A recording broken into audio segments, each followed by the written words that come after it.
of the Departmental Committee of Education regarding the removal of Professor Mkoa Nangwe as the chairperson of the University of Nairobi Council. Honorable Speaker, on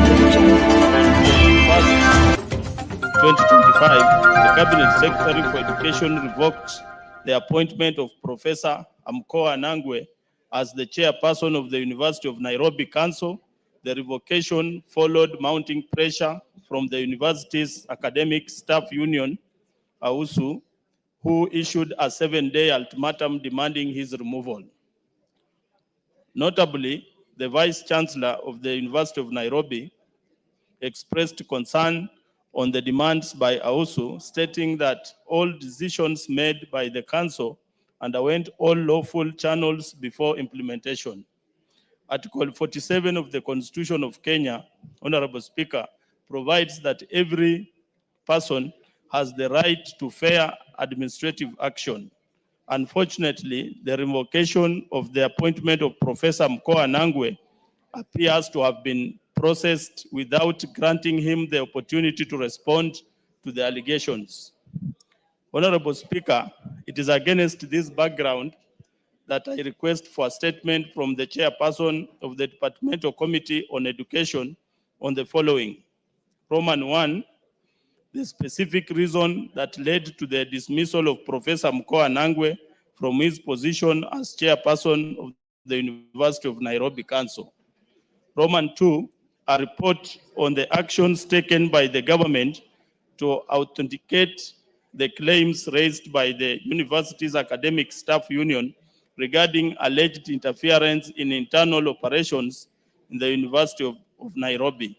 And Roman 3, Honorable Speaker, a report on the procedures that were followed by the government, including the steps taken to provide Professor Mkoa Nangwe with an opportunity to respond to the allegations made by AUSU before revocation of this appointment. Thank you, Mr. Speaker. Thank you, Tindi Mwale. Your Chair Education. DK, what is it?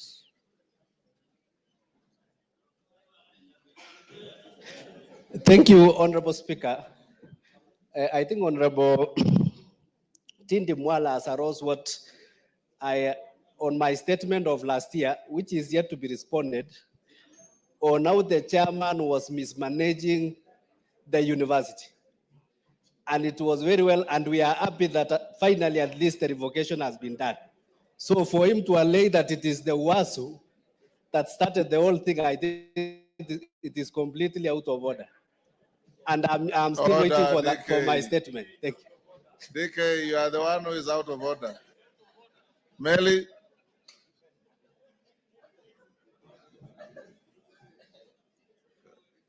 Chairman Meli.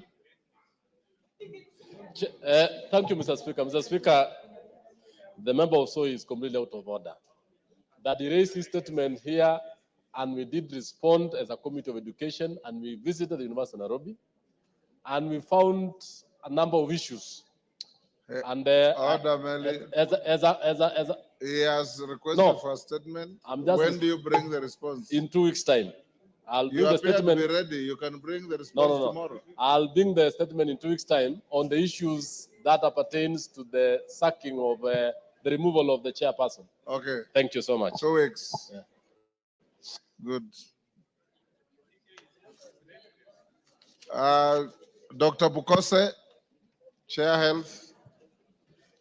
Thank you, Honorable Speaker. Karemba and your group, that Kamkunji is illegal. That Kamkunji is illegal. It looks like a Munyoro village. Honorable Speaker, I rise to make a statement on behalf of the Departmental Committee on Health regarding our recent engagement with the Minister of Health and the Social Health Authority concerning the implementation of the Social Health Insurance Fund. During the 2025 midterm retreat for members of the National Assembly, held in Naivasha, Nakuru County from Tuesday, 28th January to Thursday, 30th January 2025, Honorable Speaker, you directed the Departmental Committee on Health to engage with the Ministry of Health and representatives from the Social Health Authority to receive comprehensive responses to the issues raised by the honorable members. The Ministry of Health and the Social Health Authority rolled out the Social Health Authority healthcare services and the benefits under three funds. That is the Primary Healthcare Fund, Social Health Insurance Fund, and the Emergency Chronic and Critical Illness Fund, established under the Social Health Insurance Act number 16 of 2023 that was enacted by this House a year ago. This act currently being operationalized by the government. Access to SHA healthcare services and the benefits being offered by SHA was rolled out on 1st October 2024. Honorable Speaker, members of the National Assembly raised concerns regarding the delays and the caps in the implementation of the Social Health Insurance Fund. In response to these concerns, the Ministry of Health was invited on Monday, 10th February 2025 to provide responses to the issues raised as follows. Number one, concerns that claims were taking too long to be approved, as well as delays on the activation of new registration, causing frustration among patients. In accordance with the SHE Act on claims processing timelines, providers are supposed to submit claims within 7 days of service delivery and processing by SHA within 90 days. SHIF claims worth 12 billion, that is 75% submitted between 1st October 2024 and 28 January 2025 have been processed and paid to the providers. The remaining 25% comprises mainly of claims that requires clinical review. Those are being processed and payment shall be made immediately the process is finalized. Primary health care capitation claims worth 1.3 billion submitted between October to December 2024 have been processed and paid to the providers. In the initial period of the rollout, SHA encountered challenges of system readiness, necessitating use of manual claims.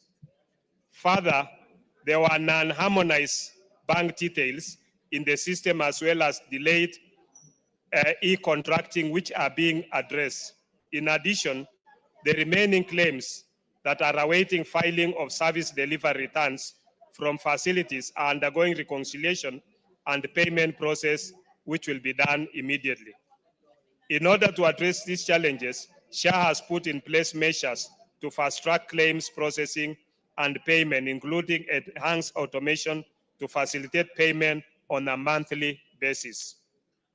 On activation of new registration, the activation of new registrations under the Social Health Authority is immediate once a member has registered and or made payments.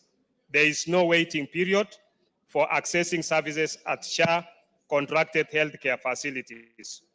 Once registered and paid up, SHIF members can access services under the following categories. 1, Primary Healthcare Fund. This, you access services at level 2 and 3 and some level 4 facilities for outpatient services at no cost once registered as a member or a dependent. 2, on Social Health Insurance Fund. This is funded by the 2.75% contributions by both formal and informal population. Once paid up, beneficiaries are able to receive treatment from level 4, 5, and 6 facilities. 3, Emergency Chronic and Critical Illness Fund. Currently, this fund caters for urgent care, that is resuscitation and stabilization within 24 hours for specific emergency services as per casseted benefit package for the initial 24 hours at no cost, since the fund is exchequer funded. Due to the current financial year funding limitation, the chronic and critical illness components of the fund are partially activated. These services are available in all level 2 up to 6 facilities for all Kenyans. On the second issue, Honorable Speaker, the sustainability of the Social Health Authority, given that 18 million people are registered, but only 4 million have made payments and measures that SHA plans to take to cover the financing cap. Honorable Speaker, there is a disparity between registered persons, which is 18 million individuals, against the 4 million who are actively contributing financially. The financing cap has been caused by the following challenges. One, low contribution rate. The core challenge is the low contribution rate, approximately 22%. This indicates a large portion of the registered population is not actively participating in the scheme. Two, informal sector challenges. The informal sector has a significant portion of the Kenyan workforce, estimated at 80% of the population. This presents unique challenges due to irregular income, limited financial literacy, and difficulty accessing formal financial systems. Reaching and retaining this group is crucial for sustainability. C, indigent population. Approximately 30% of our population are unable to afford contributions, requiring government subsidies. The mechanism for identifying and supporting indigents needs to be fast-tracked. D, compliance and enforcement. Ensuring compliance from both formal and informal sectors is essential. Effective enforcement mechanisms are needed to address non-payment and ensure consistent contributions. To mitigate these challenges, SHA has put in place a multi-pronged approach, including A, enhance informal sector engagement through sensitization campaigns, integration with county governments partnerships, informal sector organized groups, and other existing structures like SACCOs and chamas. B, engagements with the state departments for social protection and county governments for identification, budgeting, and payment of premiums to SHA for all indigent populations. C, strategic partnerships. Hold on. Yes, Kagombe, Gatundu South. Thank you, Speaker. Speaker, while the chairman of the Health Committee was on the floor, you declared a Kamukunji that was here illegal. Yes. While the chairman was on the mic, he announced that that is a party of Amunyoro meeting there. First of all, Speaker, this party is properly in this parliament. We don't have a party called Amunyoro, and because this is a political house. Yes, you are out of order. A point of order must be raised contemporaneous to the matter on the floor. Order. Pardon? Order. A point of order must be raised contemporaneous to the matter on the floor. He is not on that matter. Take your seat, go on, Bukose, and I will encourage you. This statement, very important, but very long. So give highlights. Okay. Yes.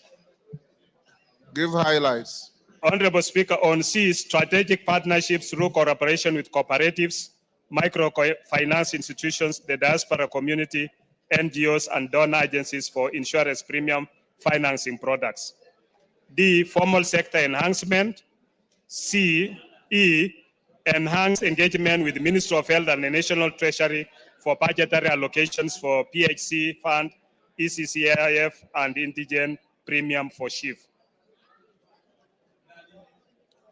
Further, SHA is actively implementing the following activities to build upon and improve its performance.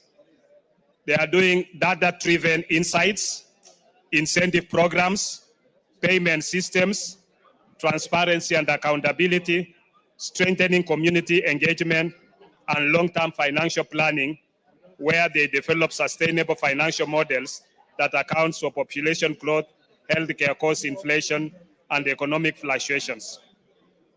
On number 3, the requirement for out-of-pocket payments and its impact on access to healthcare. While SHA aims to reduce out-of-pocket healthcare costs, the committee noted concerns about instances where patients still incur expenses. To mitigate this, Honorable Speaker, the following activities are being undertaken. A, creating awareness and sensitizing the public on the applicable benefits and tariffs for informed decision-making in choice of facility. B, reviewing the benefit package and tariffs in collaboration with the benefit package and tariff advisory panel. And C, SHA will submit to Parliament a list of healthcare facilities where patients on shift contributions will receive a comprehensive payment without co-payment and with no co-payment. Honorable Speaker, on the difference between SHA and Taifa Care, Taifa Care is a Kenyan government initiative aimed at achieving universal health care, ensuring that all citizens access equitable, affordable, and quality healthcare services. The initiative focuses on 4 key pillars: sustainability of the healthcare financing, digitization of health systems, enhance human resources for health, and security of health products and technologies. This program encompasses legislation measures designed to strengthen the healthcare system and reduce financial barriers for all Kenyans. Taifa Care components are Primary Healthcare Act, Social Health Insurance Act, Digital Health Act, and Facility Improvement Act as enacted by this House. On the other hand, the Social Health Authority, established under the SHE Act 2023, with the core mandate of pooling financial resources and risks and strategic purchasing of healthcare services on behalf of Kenyan people, towards strengthening health financing for UHC through management of 3 funds, namely Primary Healthcare Fund, Social Health Insurance Fund, Emergency Chronic and Critical Illness Fund. On the status of debts inherited by SHA from the National Health Insurance Fund and plans in place to clear them to ensure seamless service delivery. Honorable Speaker, this is a very important fact because the defunct NHIF owes healthcare providers an estimated 30.9 billion. Additionally, NHIF owes co-insurance Kenya shillings 8.137 billion for civil servants, wiper claims, and a further 3.97 billion in accumulated wiper claims before April 2021. NHIF also has outstanding premiums receivables totaling 25.5 billion across various government-funded schemes, including the Civil Service Medical Cover, Linda Mama program, and indigent support as annex. These delayed payments have disrupted service provision, putting pressure on both public and private health institutions. SHA has been engaging the various MDAs with a view to recover the outstanding debts owed to NHIF to facilitate payments of debts to providers by SHA. Honorable Speaker, concerning the NHIF benefits were made favorable compared to SHA despite SHA collecting higher premium contributions. SHA benefits have a wider scope of coverage compared to NHIF benefits. The contribution design for SHA is based on the solidarity principle, where all persons contribute according to their ability to pay and receive similar benefits and tariffs.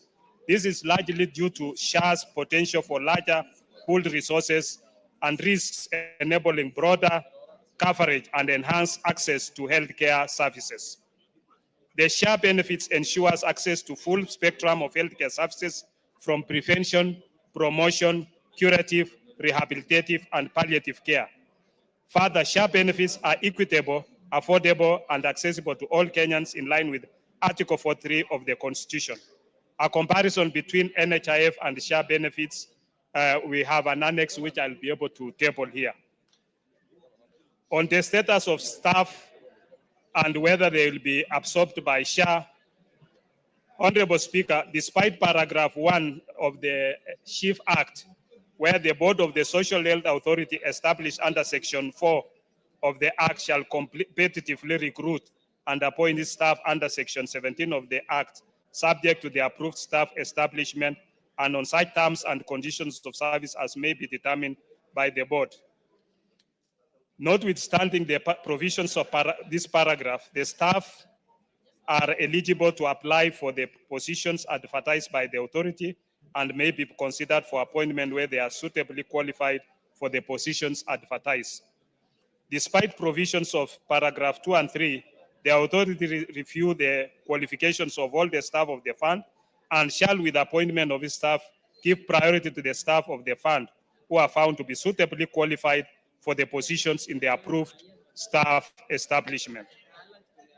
The staff of the fund not appointed to the authority under paragraph 2 may exercise his or her option to either retire from public service or be deployed within the public service.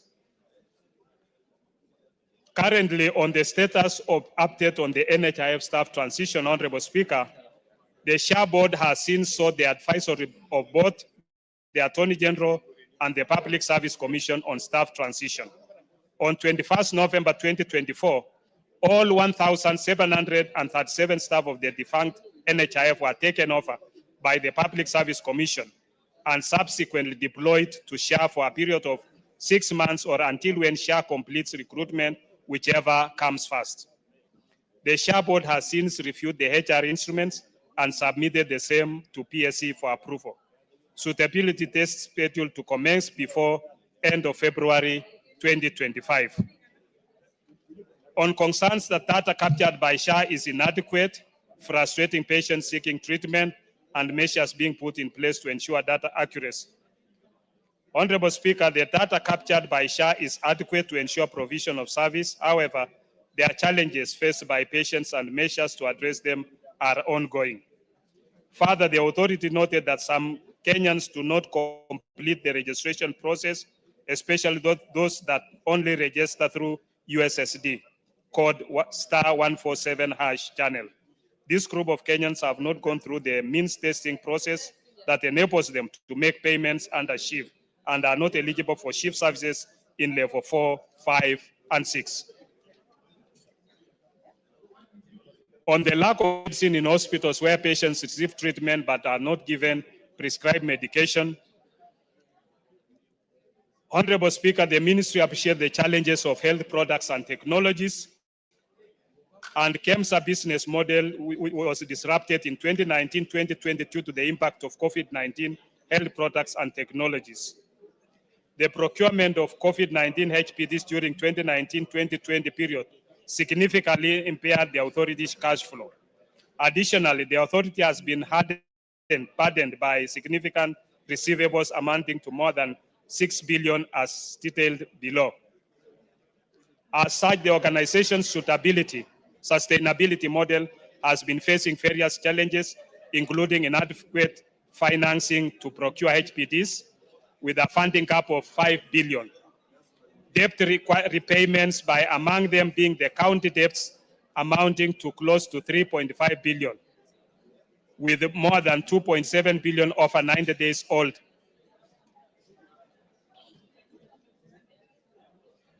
Counties work with KEMSA in generating forecasts for what is stocked at KEMSA. However, when it comes to procurement, they opt to buy elsewhere. The committee will be having a meeting with the KEMSA to develop a way forward. On this issue, Honorable Speaker, to support, we intend to improve HPT availability by recapitalization of KEMSA with a budget allocation of up to 5 billion to replenish deteriorating capital in order to break the various cycle of debt, pending bills, and low order fill rate. The National Treasury has so far allocated 1.5 billion to be factored in supplementary 2. This will boost the availability of essential health products and technologies for universal health coverage. Additionally, the authority is engaging the county governments to pay long outstanding bills, currently standing at 3.5 billion.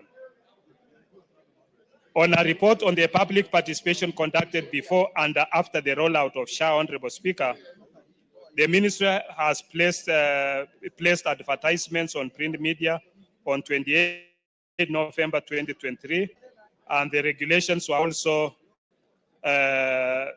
developed and posted on official website.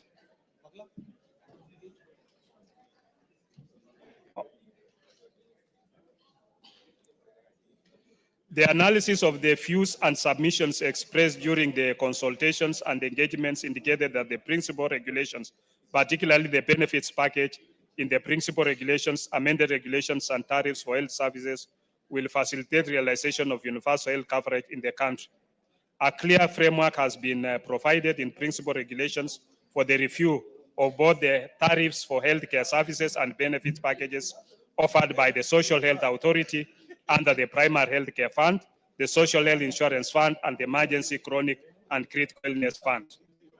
On concerns that SHA branches are unable to adequately address customer challenges at the local level due to connectivity and system hitches, Honorable Speaker, system availability currently stands at 98.2% as at 7 February 2025, 12:38 a.m. Digital Health Agency is working to stabilize the system to meet targeted 99.99 availability. In order to address these challenges, the system configuration is ongoing with a target of completion by the end of February 2025. The agency is also fast-tracking the integration of existing hospital management information systems and claim management systems to further enhance efficiency in operations. This will improve system availability and experience for Kenyans.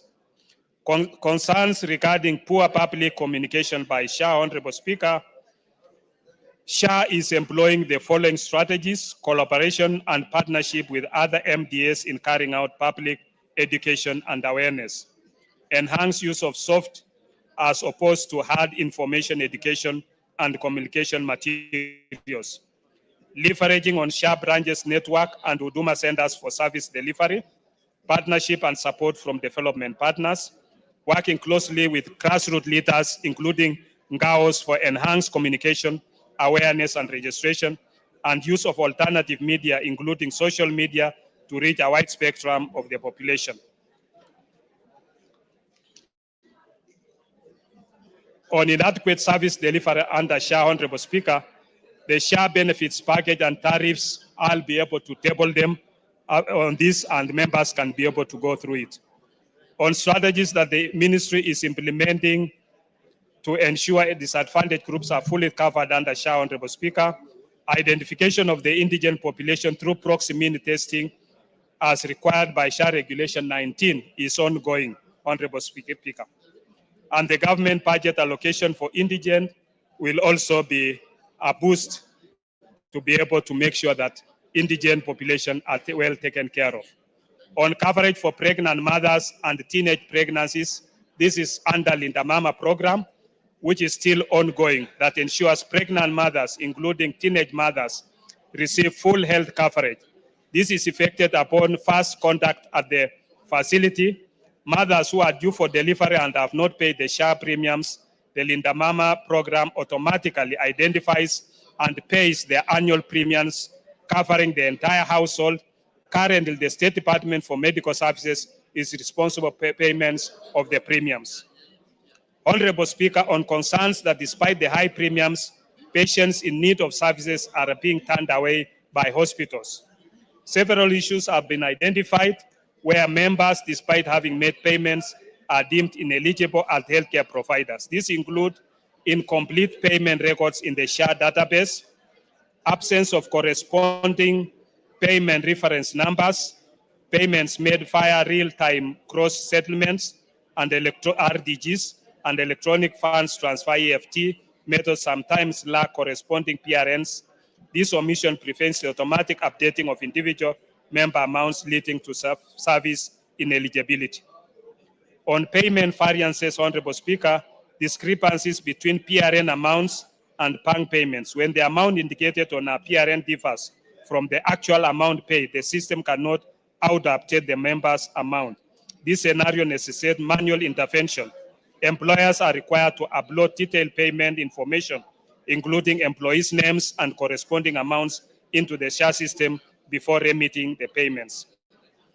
Then we have erroneous national identification numbers, which incorrect data entry cancellation of payment registration numbers by employers. This also has an impact on employee eligibility. Then unprocessed payments. To mitigate this, Honorable Speaker, we have empowerment of branch offices, member service, self-service application, employer notifications, employer sensitization initiatives, development of information materials, simplified registration channels where we have accessible registration methods. USSD code, assisted registration, online portal, and physical locations where SHA branches and Huduma centers provide in-person registration service. How much more do you have to go? 2 minutes. Good. On integration, the national registration part, Your Honorable Speaker, this is basically for data verification, data cross-referencing, and then, Honorable Speaker, measures the ministry is taking to ensure the informal sector and the indigent populations are registered under SHA, where some of the challenges faced in informal sector registration in SHA include low awareness and sensitization, irregular and unstable income, and lack of formal identification. So what is SHA doing to mitigate this? We are doing mass awareness and sensitization, where you utilize community health promoters, vernacular radio stations, TV campaigns to reach informal workers in their local languages. This ensures widespread understanding of SHIF benefits and encourages voluntary enrollment. Crossroads roadshows, flexible payment methods. Under this flexible, we allow informal workers to contribute through monthly mobile money payments, e.g. M-Pesa, making it easier for them to afford and maintain coverage despite irregular incomes. Integration with SACCOs and chamas, partnerships with county governments, engagement with informal sector associations such as Border Association of Kenya, then insurance premium financing, where we collaborate with microfinance institutions and government funds like Hustler Fund to provide credit facilities for premium payments, ensuring affordability, and reducing dropout rates. Targeted communication, where we develop specific messages for the elderly, poor, and vulnerable groups using simplified content and trusted community influencers to drive awareness and registration. Then we also encourage CDF budget allocation, where we advocate for constituency development fund allocations to sponsor SHIF premiums for vulnerable groups, and this is where the members come in, ensuring equitable access to healthcare. And then public-private partnerships, where we partner with microfinance institutions, NGOs, to extend healthcare loans for payments of premiums, and donor agencies like AMBAT and UNHCR.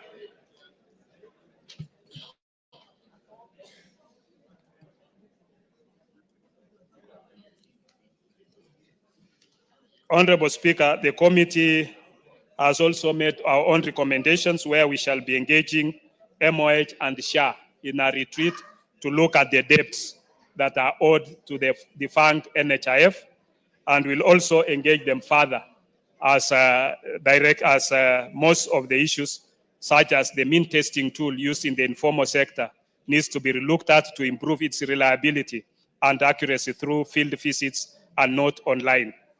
Then verification of health services by quality health assurance officers with technical knowledge to detect and eliminate fraud. SHA has inadequate visibility and capacity to confirm if services being claimed by contracted facilities are rendered. We will also be looking at the benefits package under the primary healthcare fund, which needs to be enhanced. And also the State Department for Social Protection to leverage on the data provided by SHA and avoid subjecting the indigents to fresh mean testing.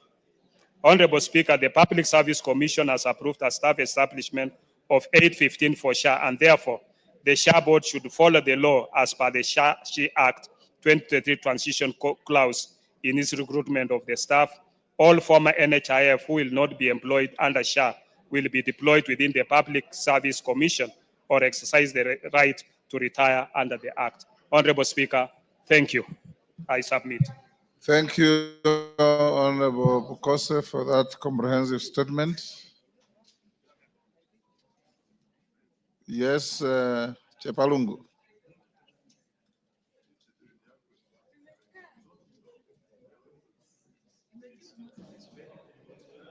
Yes, there's one next to you. Okay, Oh, there yeah. you are. Oh, yes.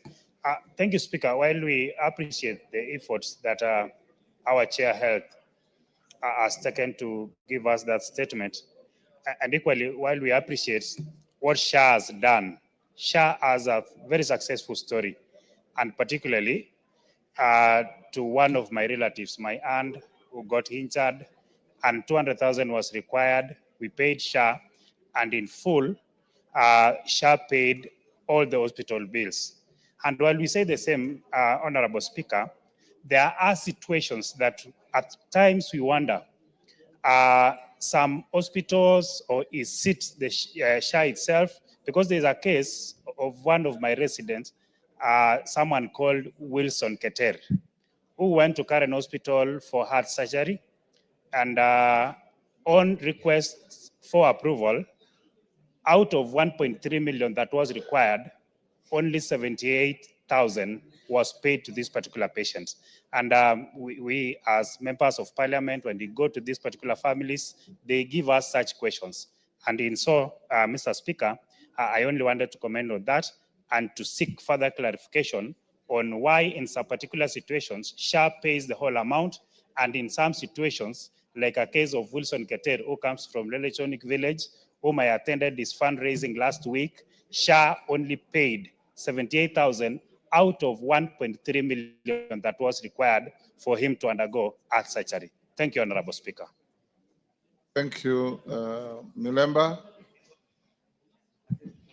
Thank you, Honorable Speaker, as I appreciate the very comprehensive and long statement given by the Chair, Health on SHA, especially the updates that we did discuss in Naivasha and other emerging issues. Honorable Speaker, I want to be quick to indicate that there are, as he did this, he should be able also further to explain some contemporary issues that are actually with us and which the Wananchi would want to know. Number one is the issue of the private hospitals. You know, as you give this very comprehensive statement, and I'm a stickler follower of SHA, the private hospitals are on strike. That's how the language I can use given my background of trade unions. And you notice that that's affecting the communities and the society. I thought you should speak something on this. What is this correlation between the old debt of NHIF and how is it affecting now the operation of SHA to the extent that there are now some hospitals that are now not taking patients for treatment because of the old sins, if you may allow me to speak on that as the one of NHIF. Then there is also the informal sector. You know, the origin of NHIF, which SHA seemed to borrow from and we support, was the NHIF, and that one was founded basically by workers. The fact that the informal sector is not coming on board will really take us to a corner where we shall have a very small population trying to contribute for the entire country, and it will not work. So I want you to come out clearly on this so that you explain exactly how we shall onboard the informal sector for this good SHA to work. Otherwise, we shall be in a situation whereby a very small population of workers are the ones who are contributing to the SHA, and this will not work properly. Otherwise, Honorable Speaker, there still need room for improvement. I want to thank the chairman because at least the discussion is live and ongoing, but the registration may not be even as perfect as we would expect. Thank you. Nikal. Thank you, Mr. Speaker, for giving me this opportunity. I'm very grateful. I was supposed to read this, but I didn't. That was then, and this is now. Mr. Speaker,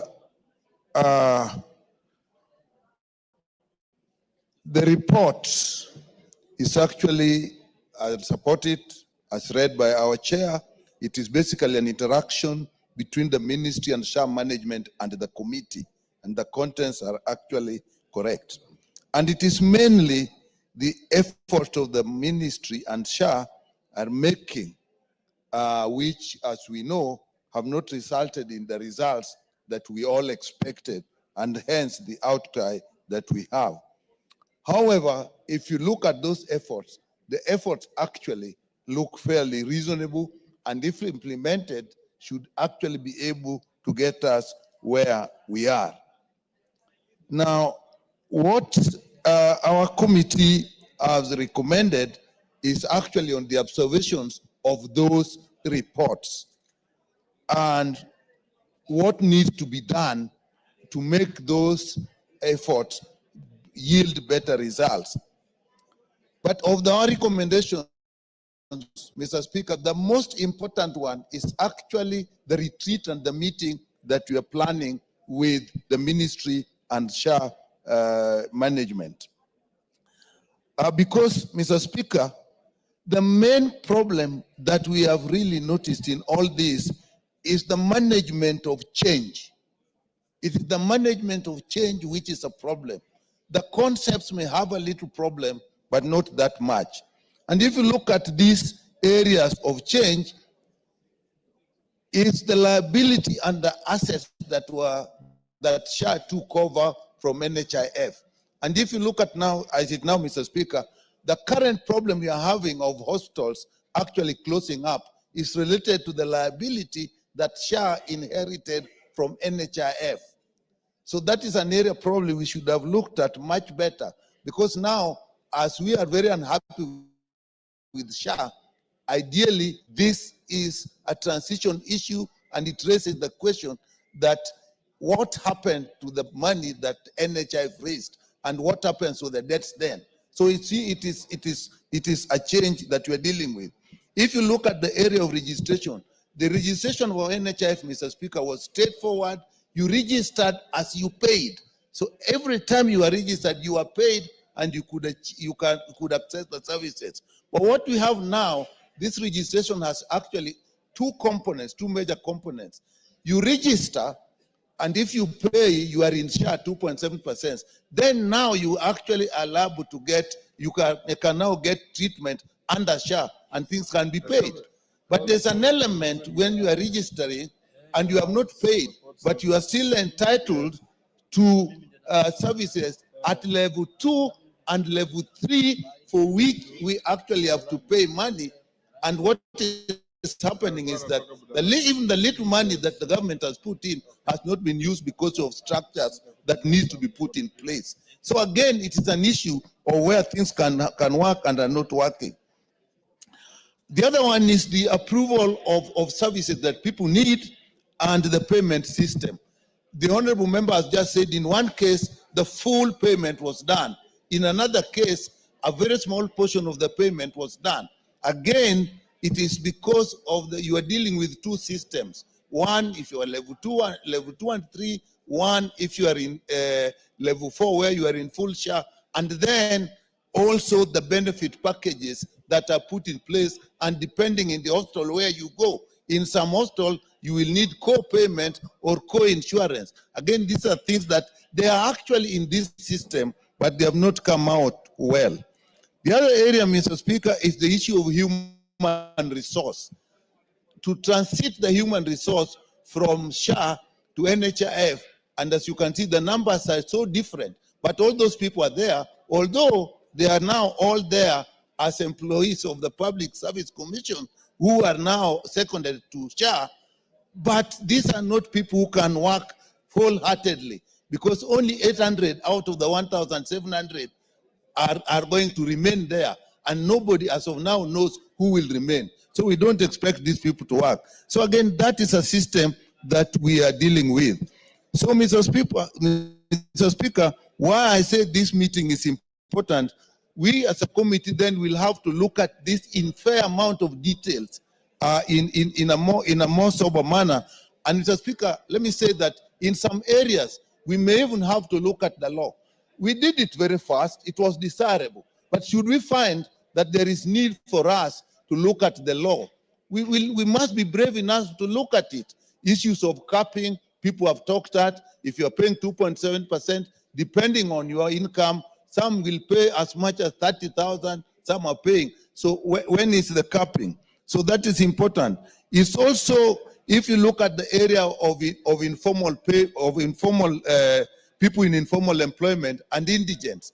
So out of the 18 million people who have actually registered, only 4 million have paid. But now, in their own view, they think all of them, the 18 million, are entitled. Not all are entitled to all the services.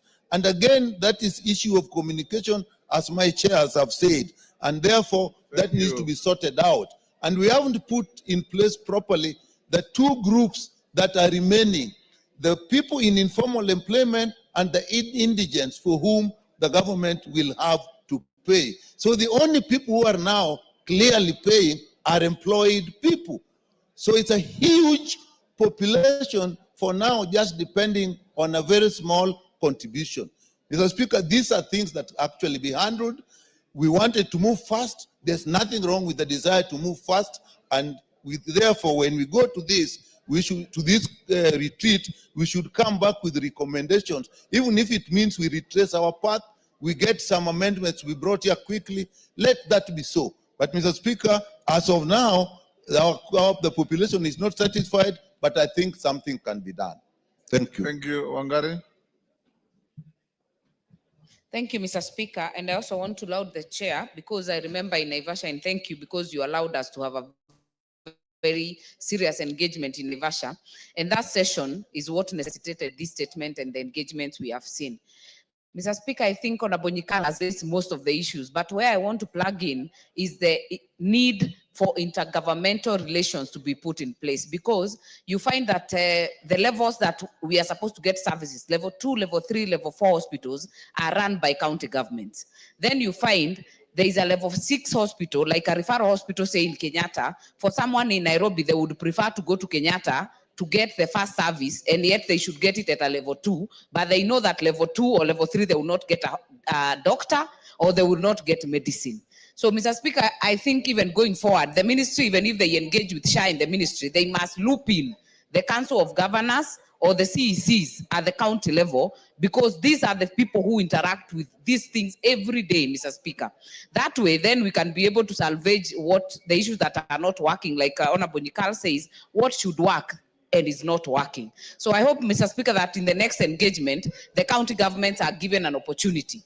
That way, they can be able to take care of their level 2, their level 3, and their level 4 hospitals, Mr. Speaker, because ideally, we should be able to separate the issues of referrals to referral hospitals. That is to say, if you are going for ARVs, if you are going for immunization of children, malaria, flus, Mr. Speaker, they should not get their way to level 6 hospital. That way, we'll be able to decongest the referral hospitals for the very serious issues that have to be dealt at that level. But I want to laud the chair for the effort so far and hope that the next round of engagement will have the county governments, Mr. Speaker. That way we'll be making progress. Thank you. Majority Leader. Thank you, Honorable Speaker. First, let me commend the chair of the Health Committee and all the members of that committee for the very good work that they did following your instructions in Naivasha. And indeed, they have the committee and the ministry officials have gone at great length, and listening to what the chairman has said and what Professor Nyikal is saying is indeed true, that there are many transitional issues that need to be addressed.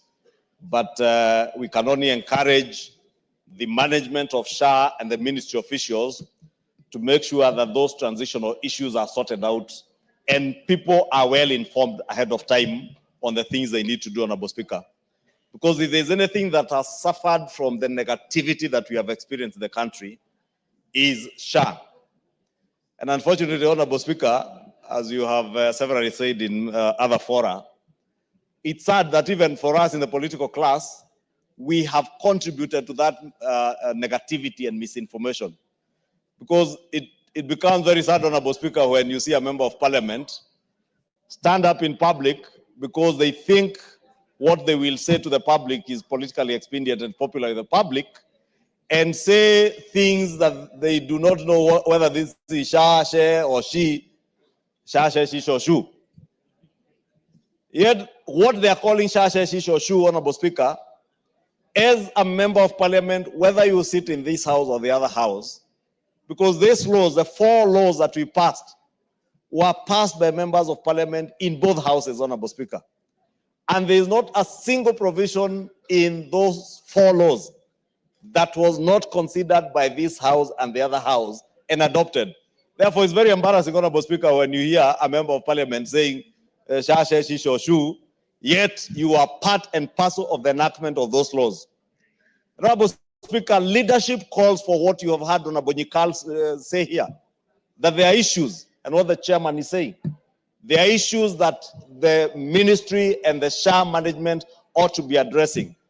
Top among these issues, Honorable Speaker, is a question of pending bills. Honorable Speaker, if you listen to the conversation in the country on pending bills, you may imagine that pending bills are only there in SHA. Yet nobody is telling Kenyans that 99% of the pending bills in SHA are inherited problems from the old NHIF.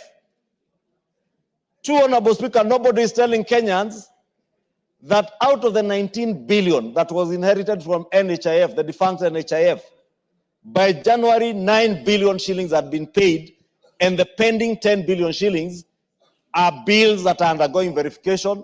Honorable Speaker, the chairman will tell you from the engagement with the Health Ministry and SHA management that quite a number of these bills are also fraudulent.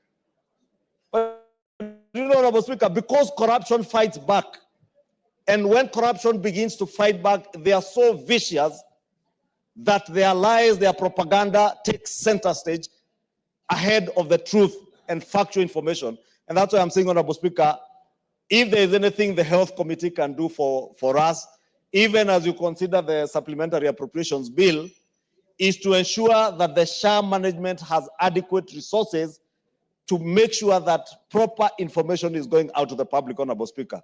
Because it's embarrassing, Honorable Speaker, when I see even bishops pontificating on pending bills, as if even the faith-based hospitals, Honorable Speaker, that are owed by the defunct NHIF have just sprung up when SHA came into existence. And the same bishops who are pontificating, Honorable Speaker, are pontificating and telling us that you should not even be advertising what government is doing. Honorable Speaker, you know, when you are a bishop, you get to church every Sunday and advertise the good work of the Lord by preaching to the good people to convert and become good Christians, Honorable Speaker. It's the same for government. Government is the business of delivering services, and we are obligated by our own constitution to make sure that Kenyans have access to information and the right information. But I know some of these people, Honorable Speaker, pontificating out there, they are pontificating because they are pained by the truth that it is true, Honorable Speaker, that even within the faith-based hospitals, there are very many fraudulent claims that have been caught up in the verification process. But because you want to pontificate and make Kenyans believe that government is not doing anything to address the problems that bedevil even the faith-based hospitals, Honorable Speaker, you want to make the whole world believe that since the advent of SHA, no pending bills have been paid. Yet, as we are saying, Honorable Speaker, out of 19 billion, 50% of those bills that have been verified have been settled. And it's only right, Honorable Speaker, to plead even to those of our bishops who are running some of these hospitals, as much as you may not like this administration, give them what is due to them. Give credit where credit is due. But also, as you pontificate about the fight against corruption, speak about corruption and fraudulent claims from the defunct NHIF also being perpetuated within faith-based hospitals, Honorable Speaker. Honorable Speaker, we've also seen this week, Honorable Speaker, the private health, the Association of Private Health Hospitals and the Rural Private Health Association call their members to go to strike, Honorable Speaker, again, based on those pending bills. And I'm glad, Honorable Speaker, when I checked with the SHA management this morning, they were telling me, as of yesterday when the strike was on, 1,700 private hospitals, members of those associations, were already logged into the system and offering Kenyans services. And that's what I want to appeal to those who are running these associations. I know is the spirit of trade union and the politics of leadership of association to be seen to be agitating for things. but they must be cognizant that healthcare is not a matter that you can joke around with. It is joking around with the lives of Kenyans. Lastly, Honorable Speaker, in terms of being able to relay proper and accurate information to Kenyans, Honorable Speaker, I would want to encourage the Health Committee, the SHA Management and Ministry of Health, and that's why I spoke to the Health Committee to consider within the supplementary budget to enhance the publicity and advertising budgets for SHA. Because, Honorable Speaker, part of why Kenyans are being misled is because they have not been given factual information, especially around the space of the primary health care and the referral system. And this referral system, Honorable Speaker, if you go to UK, the NHS works under a referral system. But today, as Honorable Nyikal was saying, you'll probably find somebody has walked into a primary healthcare facility, his entire bill is settled, then they walk into a referral hospital and the bill is not catered for, not understanding that you begin from the primary healthcare facility to be referred to the referral through the referral system to a referral hospital or a level 4 or level 5 and 6 hospital. With that, Honorable Speaker, let me just say mine is to encourage the Health Committee to continue working with the ministry and SHA management to perfect the imperfections that are there in this system, because this universal health coverage system is something that has been elusive in this country since the times, Honorable Speaker, when you served in cabinet under the able leadership of the late President Mwai Kibaki. And you know, Honorable Speaker, under Mwai Kibaki's regime, we attempted to roll out the universal health coverage, and it came to a cropper because of this negativity, Honorable Speaker. President Uhuru Kenyatta again tried, and again, because of the noise and the negativity that you hear today, Honorable Speaker, he had to run away from it, and after rolling out in only 4 counties, I think it was Mombasa, Kisumu, Isiolo, and Machakos Onyeri. Again, it was abandoned. We have no luxury of time, Honorable Speaker, to now abandon the quest for universal health coverage at the altar of political expediency.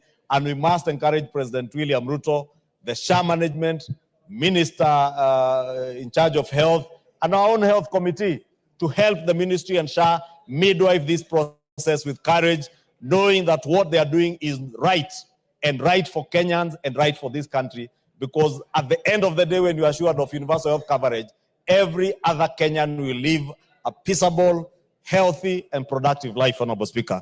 And I beg to support that report by the chair. Honorable Pukose, most of the 5 interventions have actually been complementary to the report.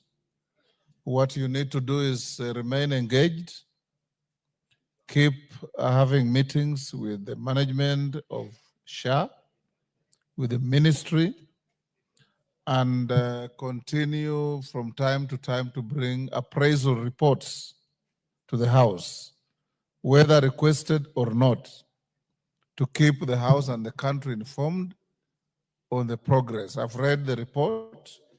You've actually teased out almost all matters of concern to the public, to members of this House, and even to the ministry itself, together with your colleagues like Dr. Nyikal, continue working on how to improve, but more importantly, communication to the public. Communication to the public, avoid unhelpful cynicism, so that members of the public can know where to go, what services to expect, and if there are challenges, because challenges will always be there in life. If there are challenges, how do you handle them? So that people don't keep on talking as if when there's a challenge, it means it's a failure. Challenge is not the same as failure.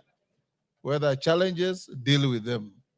So I will not necessarily invite you to respond. There are complementary statements to your statement so that we can be able to continue working on that. Next order. Yes, which are you addressing? Yes. I take back that, Honorable Speaker. Yes, Jared. Honorable Speaker, times more than number. In this House, you have heard that this Pardon? House does not legislate in vain, Yes. nor present questions here to no end, much less the pronouncements of the Speaker himself. Honorable Speaker, a fortnight ago, you did direct the majority leadership to avail a report that is under the custody of public service as regards appraisal on hardship allowance areas, Honorable Speaker. Honorable Speaker, you did give only 5 days for response. We are now at a fortnight, and the report hasn't been availed before us. So, Honorable Speaker, during that day, whereas the majority leader, the substantive majority leader wasn't present, Honorable Bayer was directed by you to pursue that report, bring it to this House so that you can give direction as to the next course of action. Fortunately, today, the substantive speaker is here present, our indomitable Honorable Kimani Chungwa, whom I believe has the requisite report to present before us, Honorable Speaker. Honorable Speaker, why I'm really pursuing this is because we have begun the budget making process. And if you will so direct that those areas that need to be gazetted should be done so, then it will have a direct connotation on our budget process, Honorable Speaker. And any inordinate delay will only put us into more jeopardy as regards this matter, because we all understand the benefits that will accrue out of your pronouncement after the report is presented before the House. I thank you, Honorable Speaker, but I think the report ought to have been here much earlier so that whatever needs to be infused into our budget should be infused, Honorable Speaker, and I thank you for the opportunity. Honorable Majority Leader, I don't know if you are listening to Jared Okello. The issue of classification of areas as hardship or non-hardship. There was supposed to be a report from OP that was to be brought. If you don't have it now, I direct that you bring it on Thursday afternoon. Do you have it now? Honorable Speaker, let me get from the chair, because I've not seen him today. I get to see if we can bring it on Thursday. On Thursday. Yeah. And the issue is, from what I hear from members, the random and erratic declaration of areas as hardship and others as non-hardship when they are in the same neighborhood or enjoying the same geographical topography. And Honorable Speaker, it disadvantages very many people, especially professionals like teachers. Yes. Who work in those areas. Yes. I have the same issues also in my own constituency. In fact, I was telling the chair, even in my own constituency, there is one place, one location, one sub-location within the same location. One sub-location is a hardship area across a road. The other side is not a hardship area. Thank you, Honorable Speaker. Thank you. Thursday afternoon, Jared, you'll be here. Yeah. Next order. Order number 8, the Culture Bill, National Assembly Bill number 12 of 2024, second reading. Mover to reply. Majority Leader. Thank you, Honorable Speaker. Honorable Speaker, in reply, allow me to thank all the members. I know myself and yourself were away on Thursday afternoon, but Honorable Speaker, I was watching as this bill was being debated online. And we must thank the Parliamentary Service Commission for making it possible that even when we're out of the chamber, even on the roads, we can be able to follow what is going on in the House. And I must express my gratitude and thanks to the many members who contributed to this bill, and appreciating the central role that culture plays in our society, and especially in an African society like ours, Honorable Speaker. Even with the emerging trends and changes, with the transformative things happening within the technology space, that many Kenyans and indeed many members who represent those Kenyans still appreciate the central role that culture does play in the lives of our people and seek to preserve that culture, Honorable Speaker. And I thank the members who contributed and the ministry and the State Department for Culture for having drafted this bill that seeks to, among other things, Honorable Speaker, ensure that we are able to register issues that touch on culture and alienate the roles of the two levels of government, Honorable Speaker. Those issues that will be catered for by the national government and those that will be catered for by the county governments, Honorable Speaker. Honorable Speaker, more importantly, the bill provides for the management of culture in Kenya, and as I said, alienates the functions of the two levels of government between our national and county governments, and also provides for the recognition and promotion of cultural expressions and indigenous technologies by public entities, something that has not happened in the past, the protection of our cultural heritage and expressions, and the protection of endangered communities and cultures. And Honorable Speaker, it's important because, and I was particularly watching to see how the Ma members of parliament, or those members of parliament who represent the Ma communities, would contribute to this debate, and I'm glad that a number of members did contribute.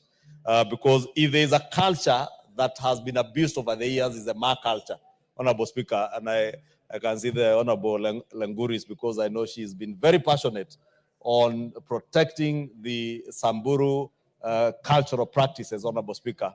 And it's not just the Ma community where you find Kemani Ishongwa dressed up in a Moran shuka, donning the Moran hair, and pretending to jump like a Moran. And many at times, Honorable Speaker, many people making money out of the cultural practices of other people.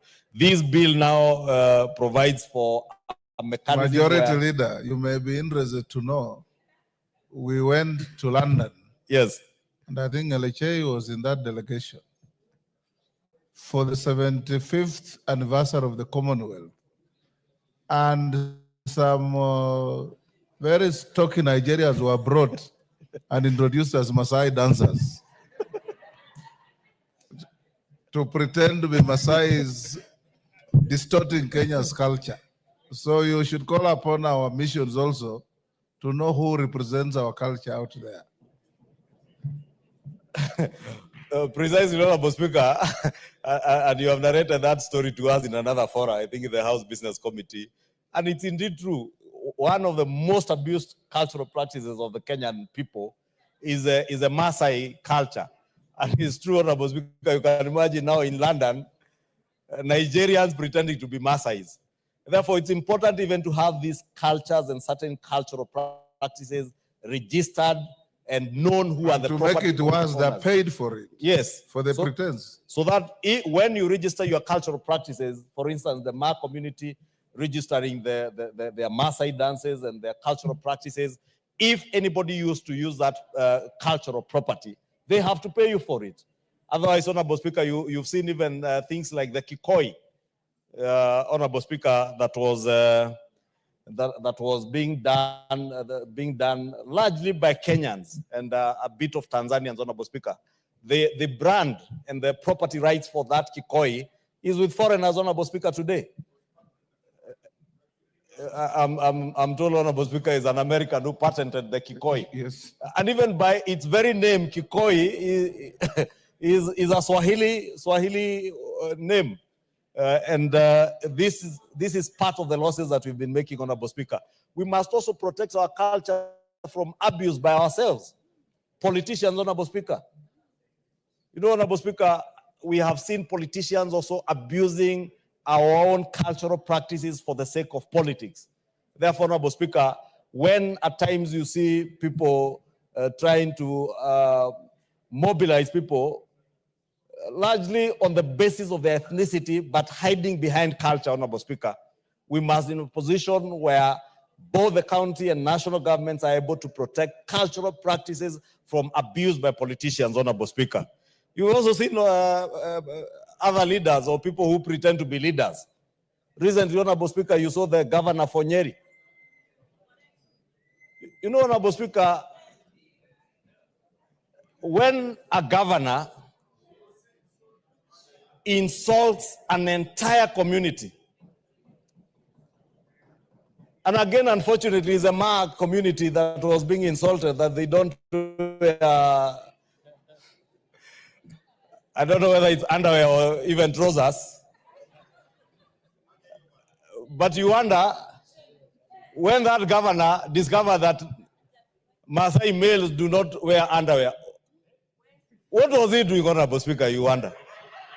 And how and when did he discover that there are people who don't wear underwear?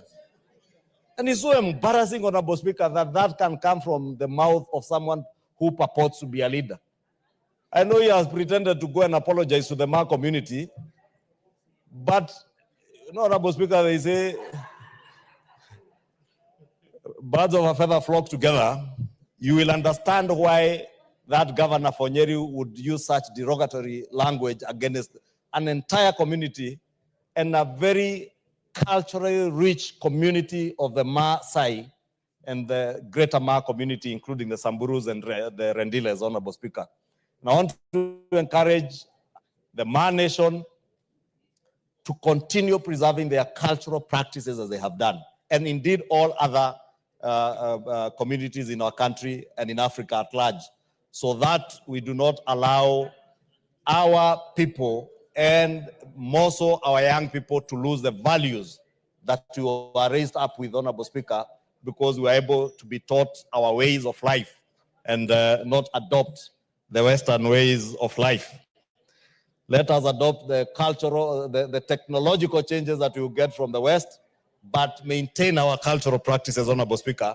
And Honorable Speaker, let me just conclude by saying this bill indeed speaks to length on how we will protect those cultures, how we will safeguard our cultural practices from being abused, how we will protect our cultural properties from being stolen by others who do not even know and understand the value of those cultural property rights, Honorable Speaker.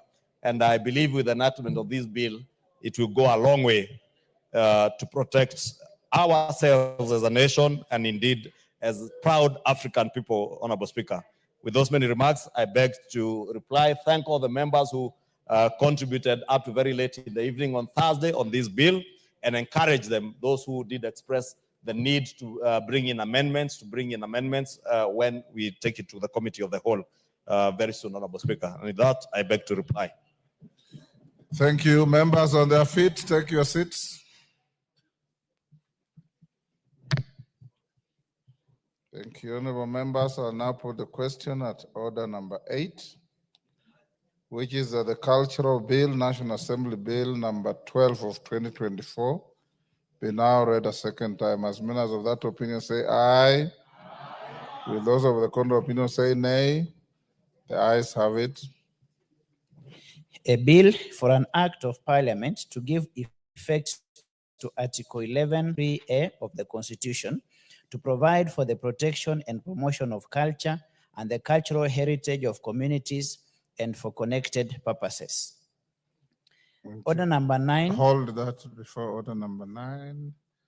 I know the schools have left, but for the record, honorable members, because of what we are transacting, I was not able to recognize St. Gregory Koru Girls School from Horon constituency, Kisumu, was in the speaker's gallery. Honorable Koyo, I know you wanted to welcome that school. You are still allowed to go and welcome them within the precincts of parliament out there. In the public gallery, we had Muthengera Primary School from Laikipia West, Laikipia. Ewangani Ema Primary School from Kajiado East, Kajiado.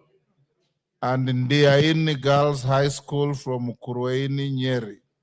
Although they have left, we still record our welcome to them in the House.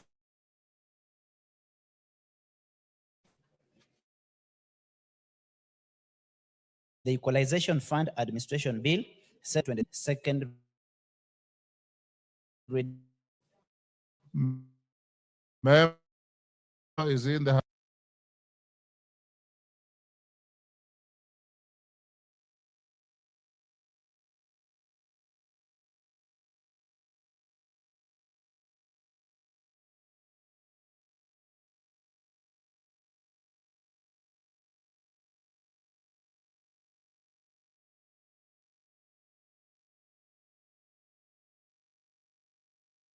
House.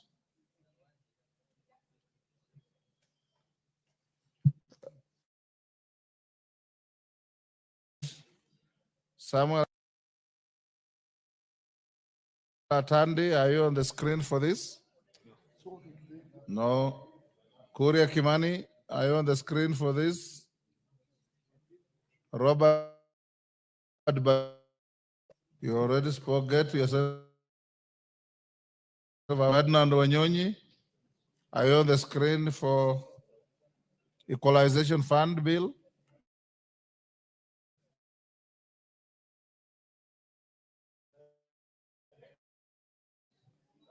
Off the screen. You want to contribute? You're on equalization.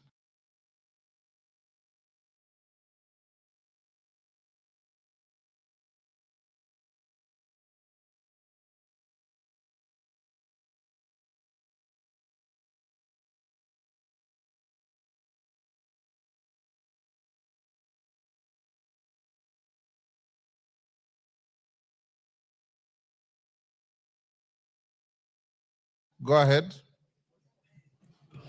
Thank you, Mr. Speaker. This fund is supposed to reach every corner of the country where there is need, especially a place where it is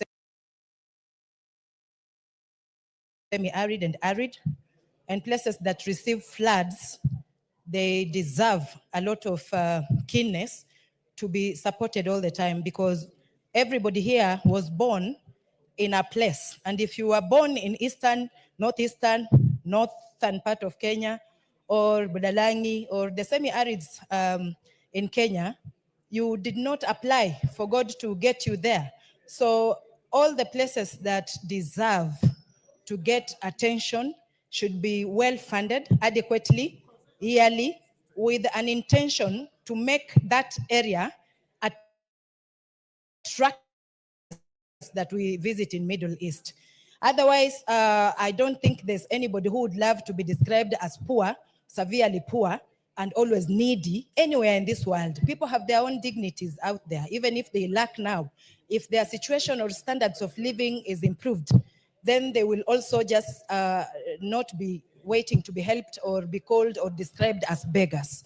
So this equalization fund, I support that it should in fact be increased, but wherever that fund touches, it should be progressive, yes, but we must see that actually a town, health centers, institutions like schools, just good roads that attract investors are constructed.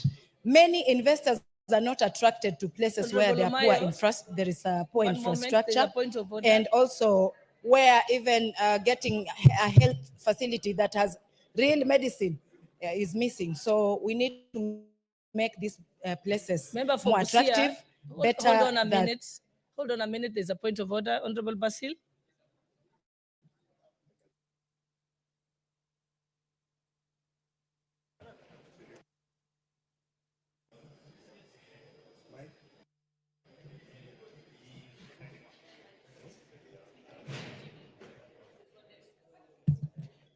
Thank you, Madam Speaker.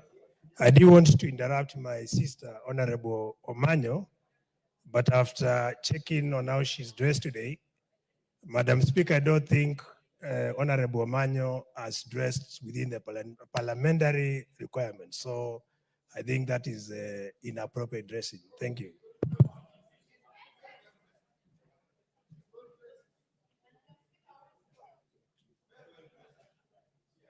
Proceed, Honorable Omaya. My style of dressing is adequate. If you define properly well-dressed woman, look at me. I have a shirt that is well ironed, a windbreaker just in case of the cold, and a trouser that is good. It's fitting me. I have no problem if he wants to emulate my unique elements that are expressing my individuality. You should talk to me nicely to teach you how to dress.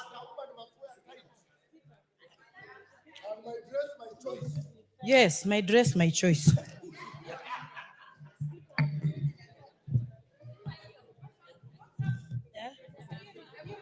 Honorable Doyan. Thank you, Madam Speaker. For Honorable Basil to say that Honorable Catherine, she's not properly dressed, he should tell us if he's used to with yellow color, so that, because we have very important things, Madam Speaker, to discuss, only to point out to a gorgeous white in color, you know, the best color that most people don't want to have in their closet. Next time, Madam Speaker, Honorable Basil should be put into task for wasting honorable members' time by bringing pettiness, opaque, null and void things before this hot air, before this hallowed house. And where are women, Madam Speaker? What is wrong with him? She's smart. Look at Catherine. He's asking, she's out of order. Maybe he wanted to be felt by his constituents that is in parliament. He has been missing for the last 5 months. Thank you, Madam Speaker. Okay, honorable members, let us proceed. Honorable members, let us proceed. Honorable Beatrice Elachi, you are contributing to this.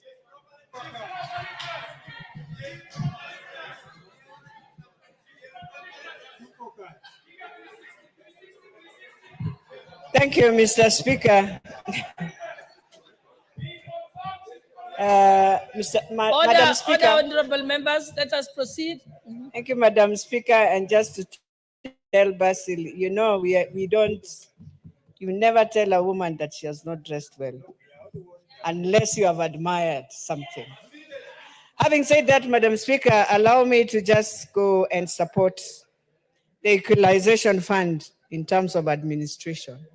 But to say that, I'm also very sad that ever since I was a nominated senator, we have spoken about Equalization Fund, how we can administer, how we can deal with it, how we can support our people, because, Madam Speaker, when we had this in the Constitution, it was meant to ensure the areas that are marginalized have been able to be supported, especially by national government, so that the projects that were there and the projects that are needed, water and sanitation, health, the key projects that we knew, road infrastructure, that they are supported. But to date,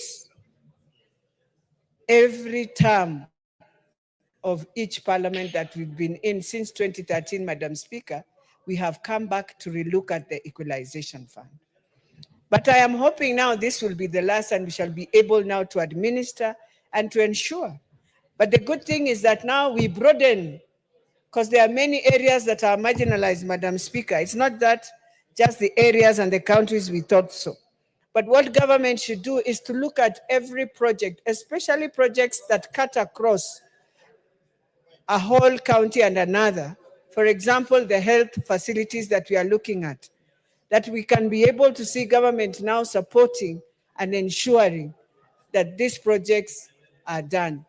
Remember, Madam Speaker, we had projects that were even done by CDF, and they were left when now we moved into devolution.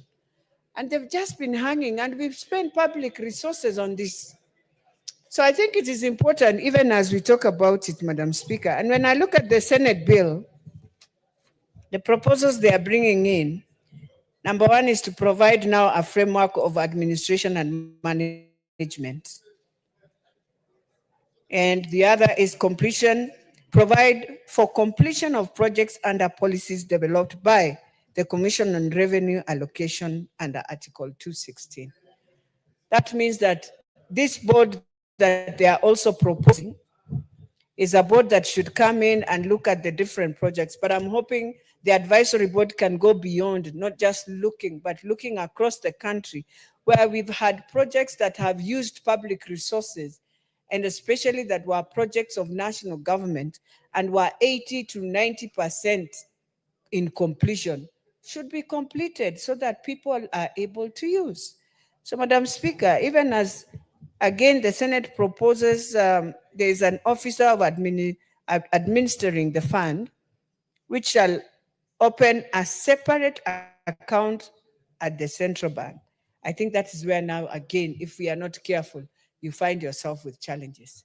For me, if I am asked, if you identify a project without bringing in a pending bill, the same way you run your GAF, Madam Speaker, the same way we run NCGDF, put in a committee in that area, let them have a way of running and ensuring that the money that has gone directly for that project. But if we put again money in an account, and then in this account we are saying, operate and maintain the books account, yes, consult again with the cabinet secretary, then that project will not move, Madam Speaker. We just need to have a committee in the area the project is in, ensure the money goes.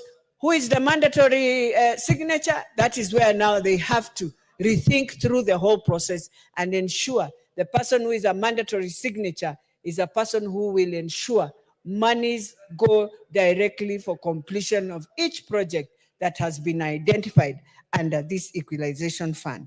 So, Madam Speaker, there are many things that we'll have to look at.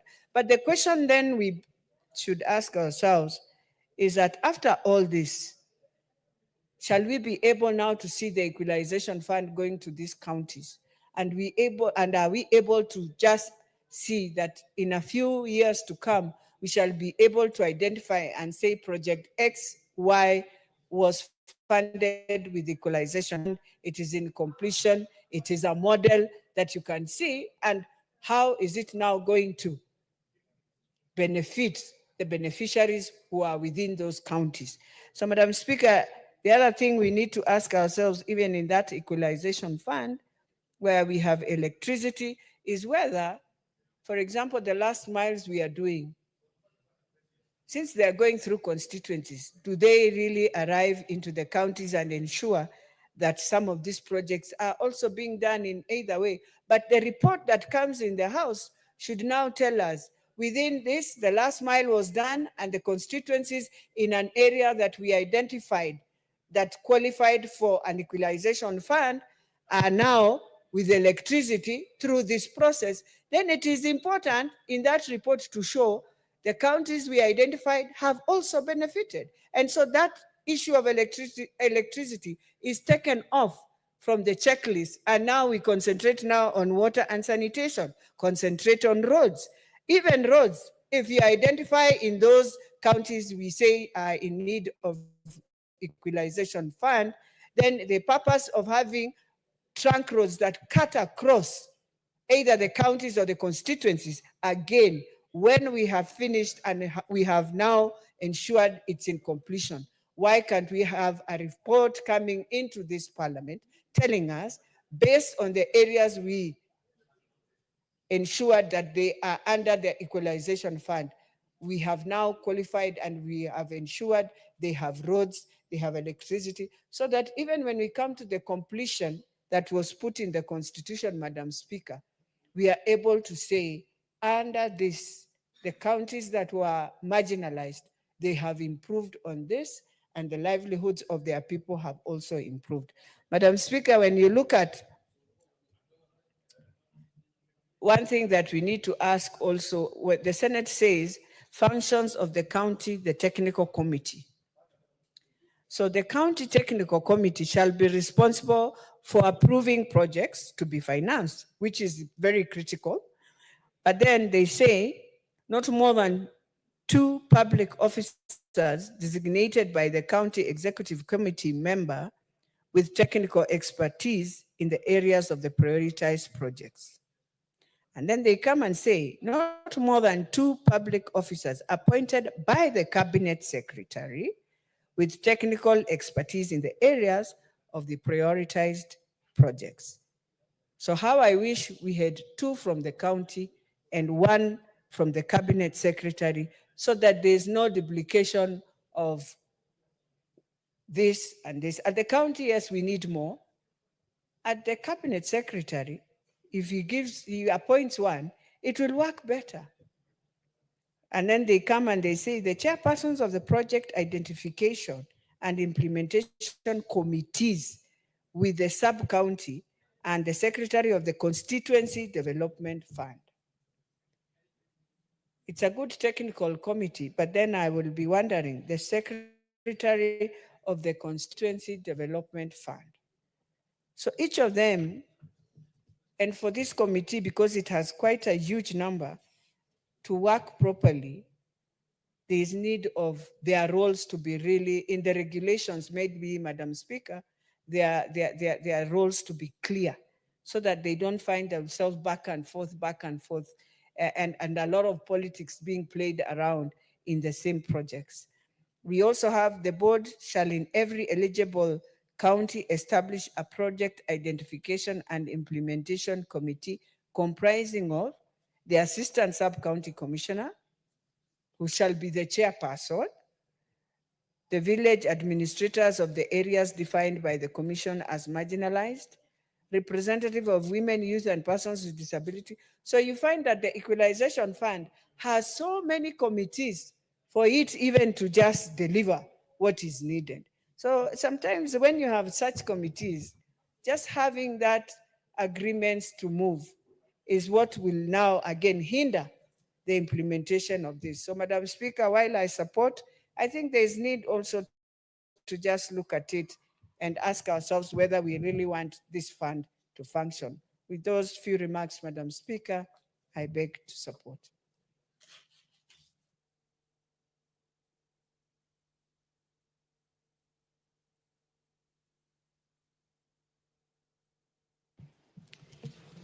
Thank you very much, Madam Speaker, for the opportunity to be able to contribute to this Equalization Fund and Administration Bill, Senate Bill number 14 of 2023.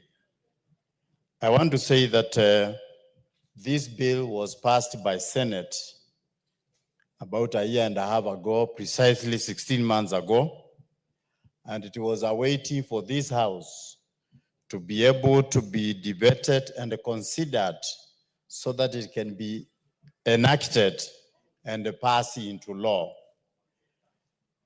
This fund was established by Article 204 of Constitution in 2010 and provided 1.5 of the audited national government fund as the fund to be used for the equalization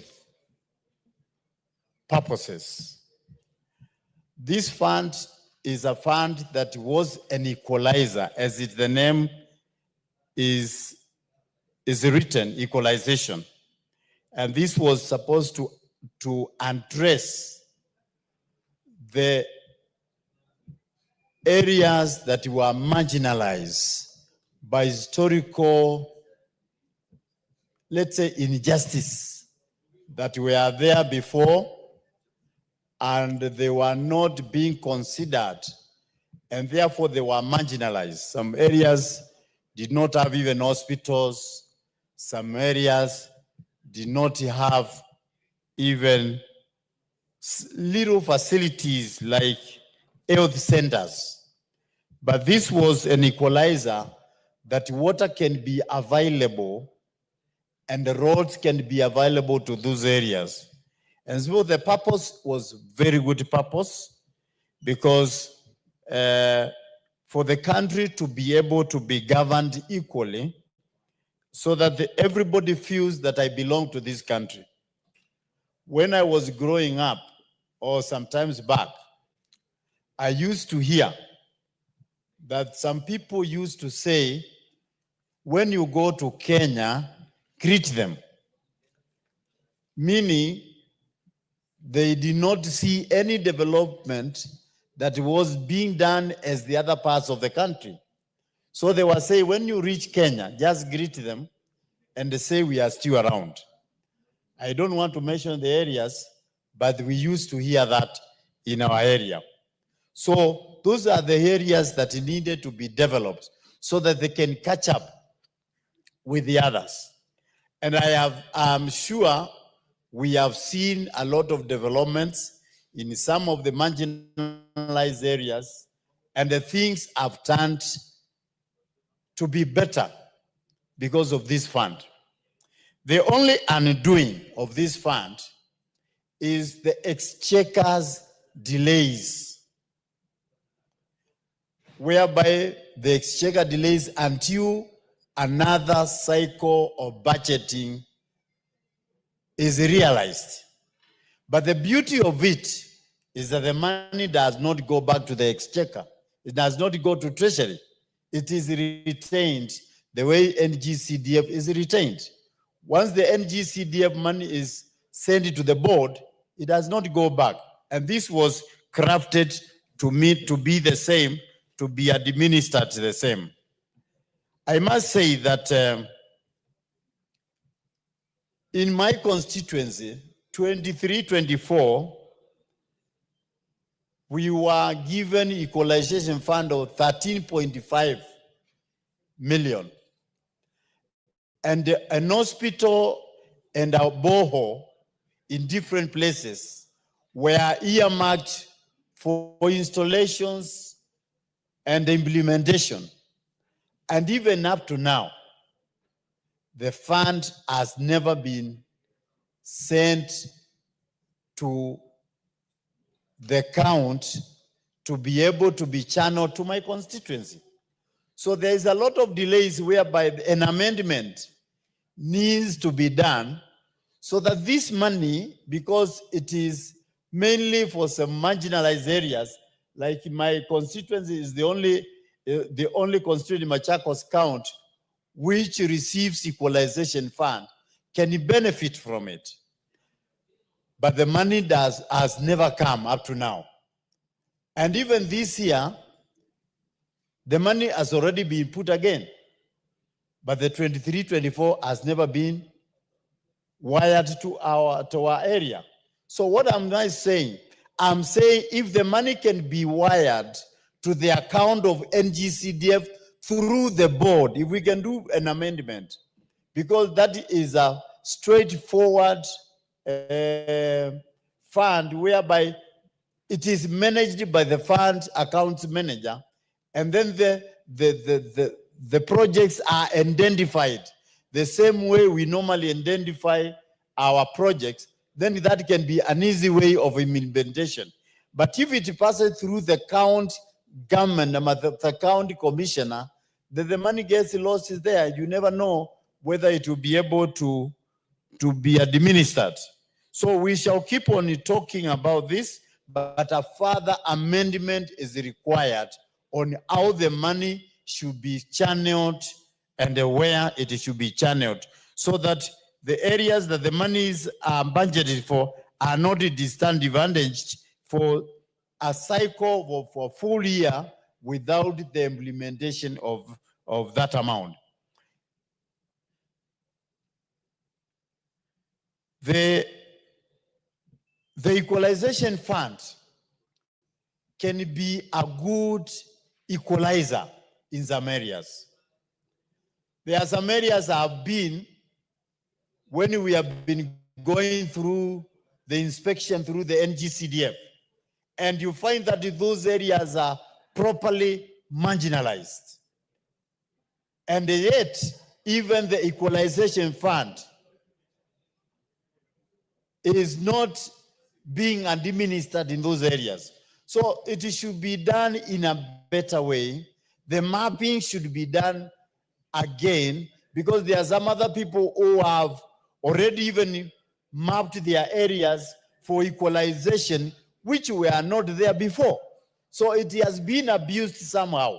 So we need to be strict the way the equalization is administered, so that all the marginalized areas can be able to get their share of the equalization fund. For those few remarks, Madam Speaker, I raise my case there. Thank you. The Honorable Member for Turkana South, Honorable John Namoit. Thank you, Madam Speaker, for giving me this opportunity to give my voice on the matter of equalization fund. Madam Speaker, the intention of equalization fund as per the Article 204 of the Constitution is to ensure that the marginalized areas, these are the areas that were marginalized by Sessional Paper number 10 of 1965. This paper because the intention of this paper is to reduce poverty, ignorance, and diseases in this country. Secondly, it was to promote political equity, social justice, and human dignity, to promote equal opportunities, to enhance high growing income per capita. Madam Speaker, if you look at that particular paper, it removed all the resources, or it concentrated all the resources to productive areas of this country, leaving some areas of this country marginalized. And that's why the Constitution of Kenya 2010 brought in the issues of county governments, brought the matter of equalization to equalize these areas. And again, in addition to that, poverty was first reduced, or decentralization of funds was first realized when NGCDF was introduced in this country. That to say that the government has introduced a policy of bringing some areas of this country equal to these other parts of the country. Madam Speaker, I want to identify some gray areas in this equalization fund, and that's why this fund is in this House and it was in the Senate. First of all, the structure of governance of the equalization fund. Madam Speaker, if you look at the Constitution of Kenya, Article 204, it purely states from Article 2 to Article 4, 204, 2 to 4. It spells out very clear that this is the mandate of national government. But it goes further by saying that the national government can provide services, these basic services, either directly or indirectly to these marginalized areas. Madam Speaker, I want to state categorically, I want to be categorical that this is purely the function of national government that is delegated to county governments. Madam Speaker, if you look at public participation of this fund, initially it is the board which does public participation of this fund. But when the new structures, the four-tier structure of this equalization fund, that is the advisory board, equalization advisory board, county technical committee, sub-county technical committee, and project identification and implementation committee. These structures are pure. You cannot know which tier will undertake public participation. I want to state very clearly that I wish the fund will undertake public participation through the sub-county technical committee. Secondly, Madam Speaker, the funds for public participation are not remitted to the right committee because the administration of the fund is undertaken by the advisory board. So I request, when we prepare the regulation for this fund, we must make sure that the administration must go downwards to all the level of the three other structures. Madam Speaker, as a committee, we saw it is appropriate for us as oversight institution not to be included in nominating members of these boards. We saw it wise, the Senate, because if you look at the previous law, it had given authority, the Senate, to nominate a member to the board. But for the current proposal, we are saying that the oversight board should not have any nominating power to the committee. Madam Speaker, there is bureaucracy. In the current state of equalization fund, we have seen bureaucracy.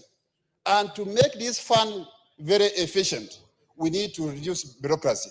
What the committee has done has reduced the four-tier structure of equalization fund to tier structure, right from the advisory board to county technical committee, and finally to the sub-county technical committee.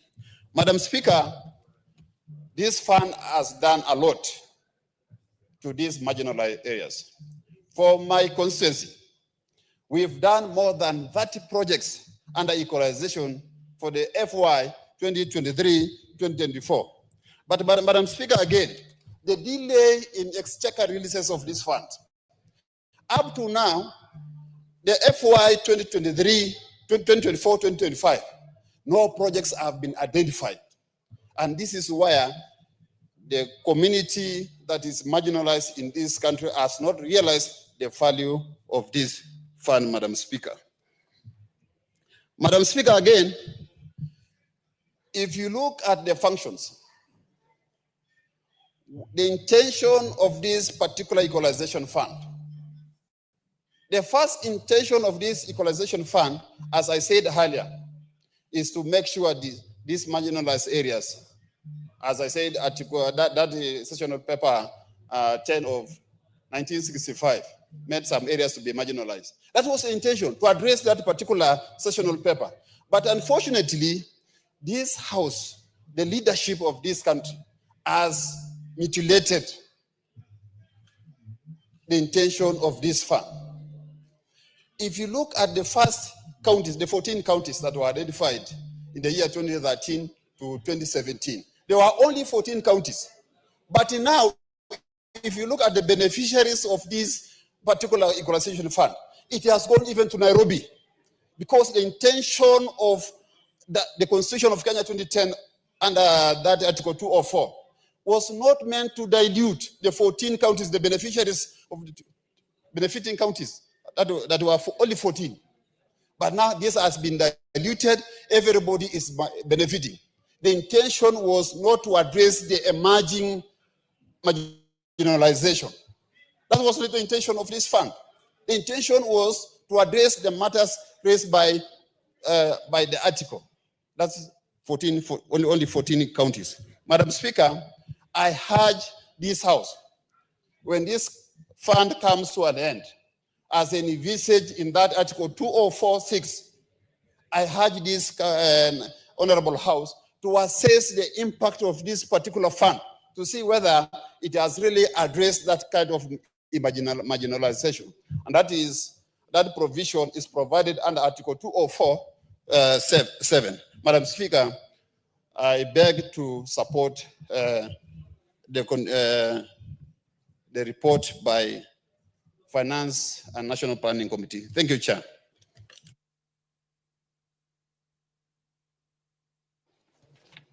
Thank you very much. Honorable Victor Quech.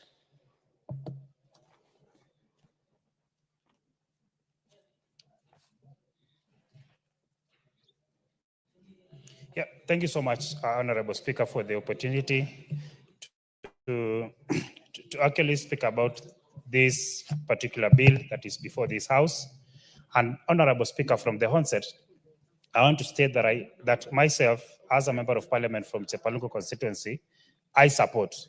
And as to why I support Mr. Honorable Speaker, is because this bill, the Equalization Fund bill, is seeking to bring or to actually do services, and services such as water, roads, electricity, and health facilities to the extent necessary for us as these marginalized constituencies to look or to appear that we are equal to other constituencies that are more developed than ourselves, Madam Speaker.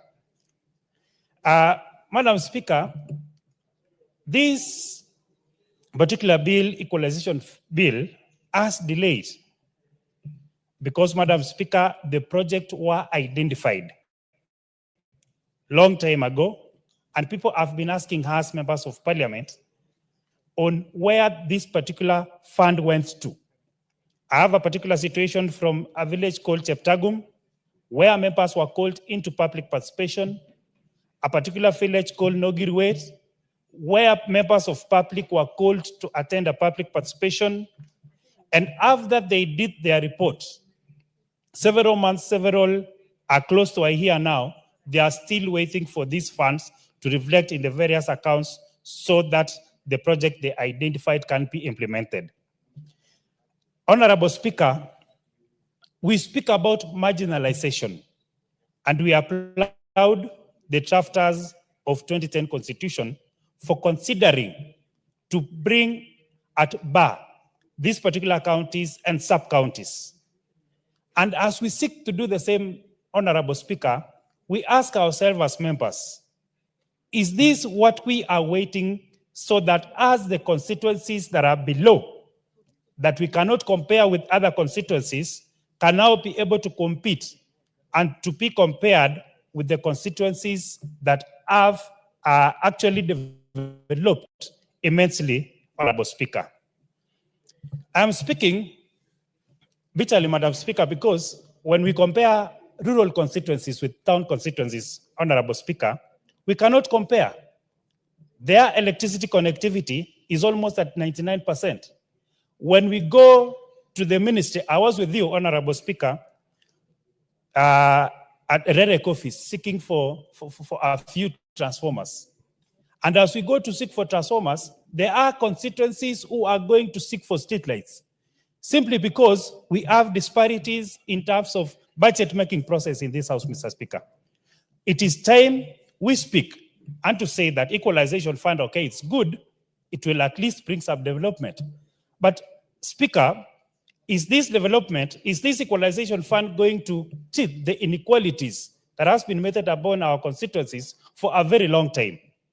A case in particular, Honorable Speaker, is where you find one constituency, and especially maybe my constituency, with a pending bill or with a pending road that are stalled for several years, and the budget allocates a very small amount of money, while it allocates these constituencies that have developed over years a huge amount of money. And as we speak about this, Honorable Speaker, we want to categorically state that we support this bill, and it is timely, it is urgent, and it is time that we pass it so that those of us who are suffering, those of us, these constituencies that are suffering, can be able to benefit from the same. But my sentiments on the issues that are touching on our constituencies will always remain the same. How I wish the 2010 Constitution, the drafters, would have gone ahead to even speak about the budget-making process in this House, Madam Speaker. Because if we continue sitting and if we continue treating the things that we see normally, this world is not going to treat us in a normal way, Honorable Speaker. I speak on budget, and I want to speak about it as many times as possible.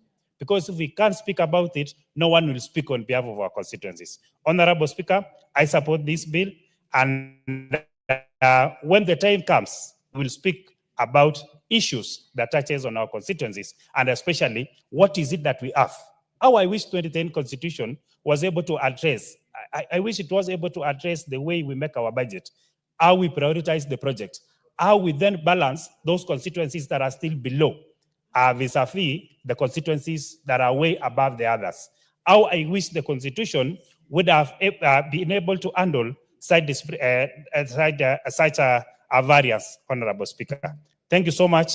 I want to say that I support, and as soon as this bill is passed, we would like to encourage the ministry or the treasury to be able to set aside this fund and to transmit this particular amount to the various accounts so that we realize and we see to it that what we had planned, that what the board had planned is actually done and the value for money is being seen.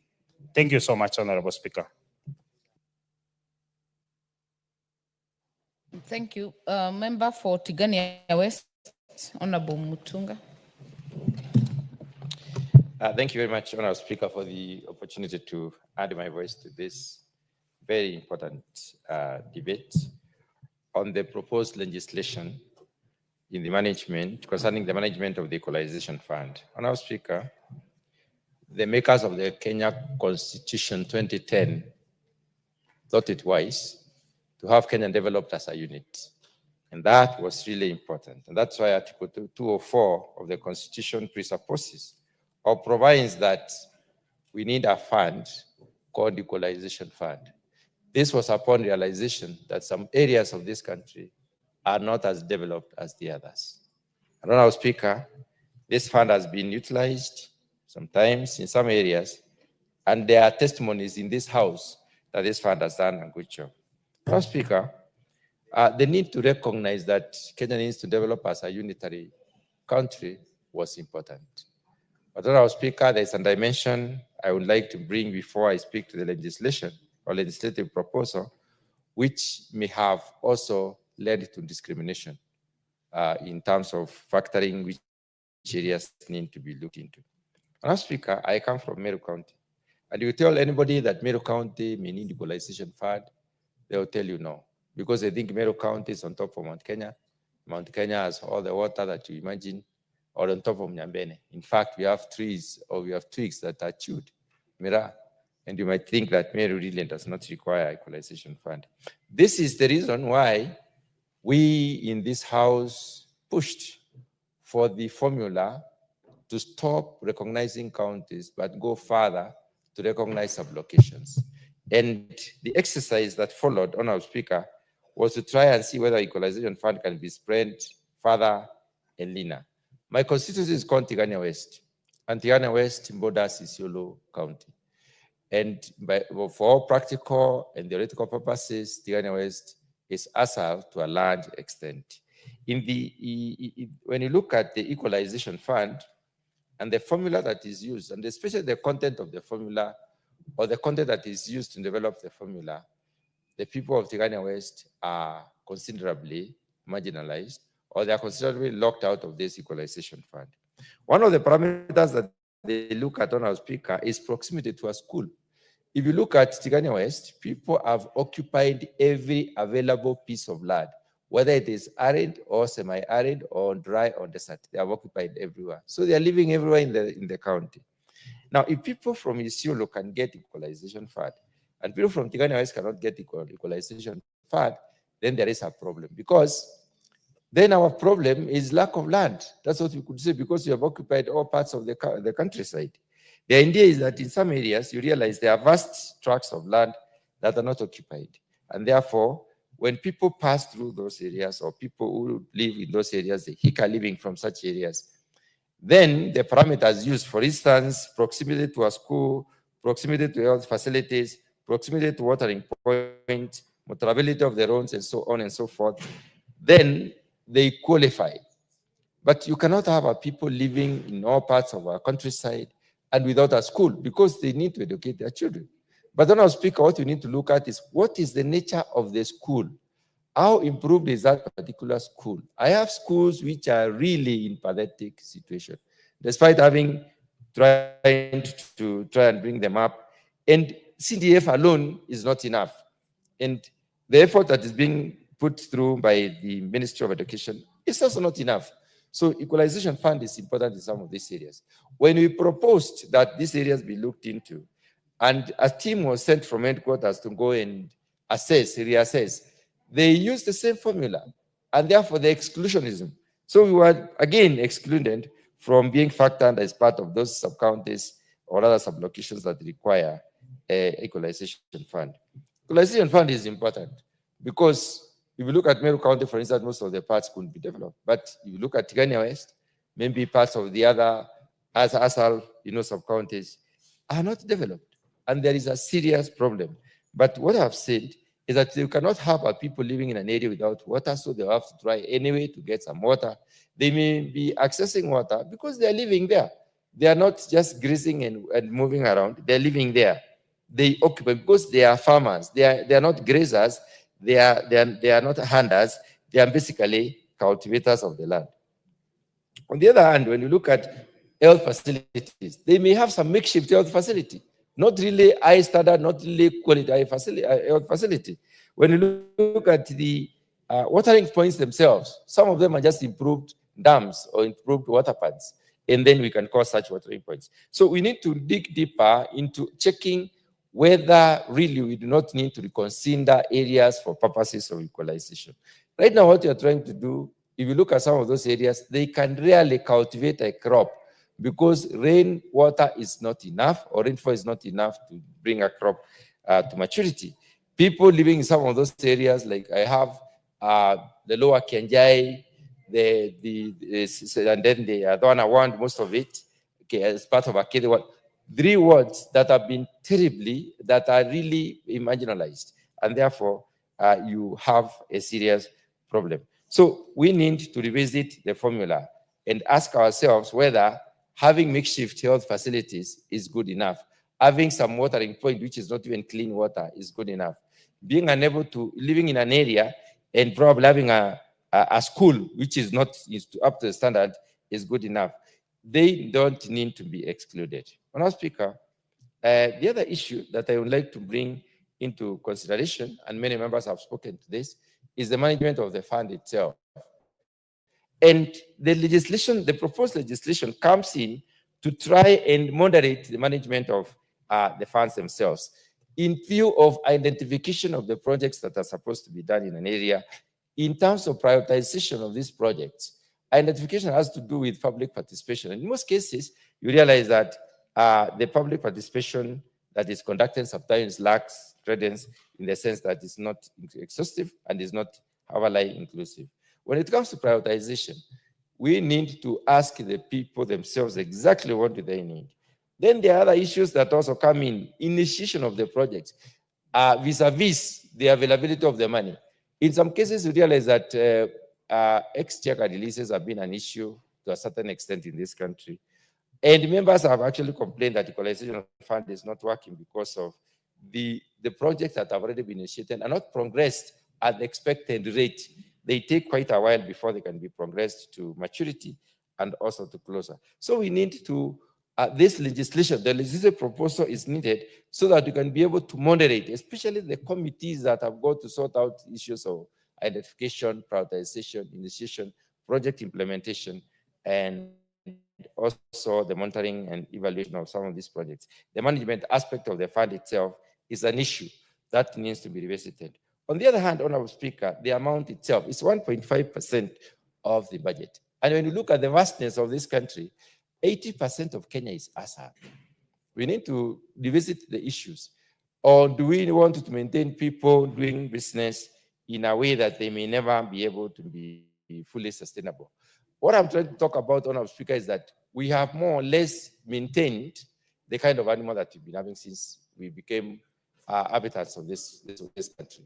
What I'm trying to say is that we've not really considerably improved the animals. Especially when you look at the northern rangelands, which include part of where I come from, the Isiolos, the Samburu, the Trukar, I mean the Marsabit and so on, and also northeastern.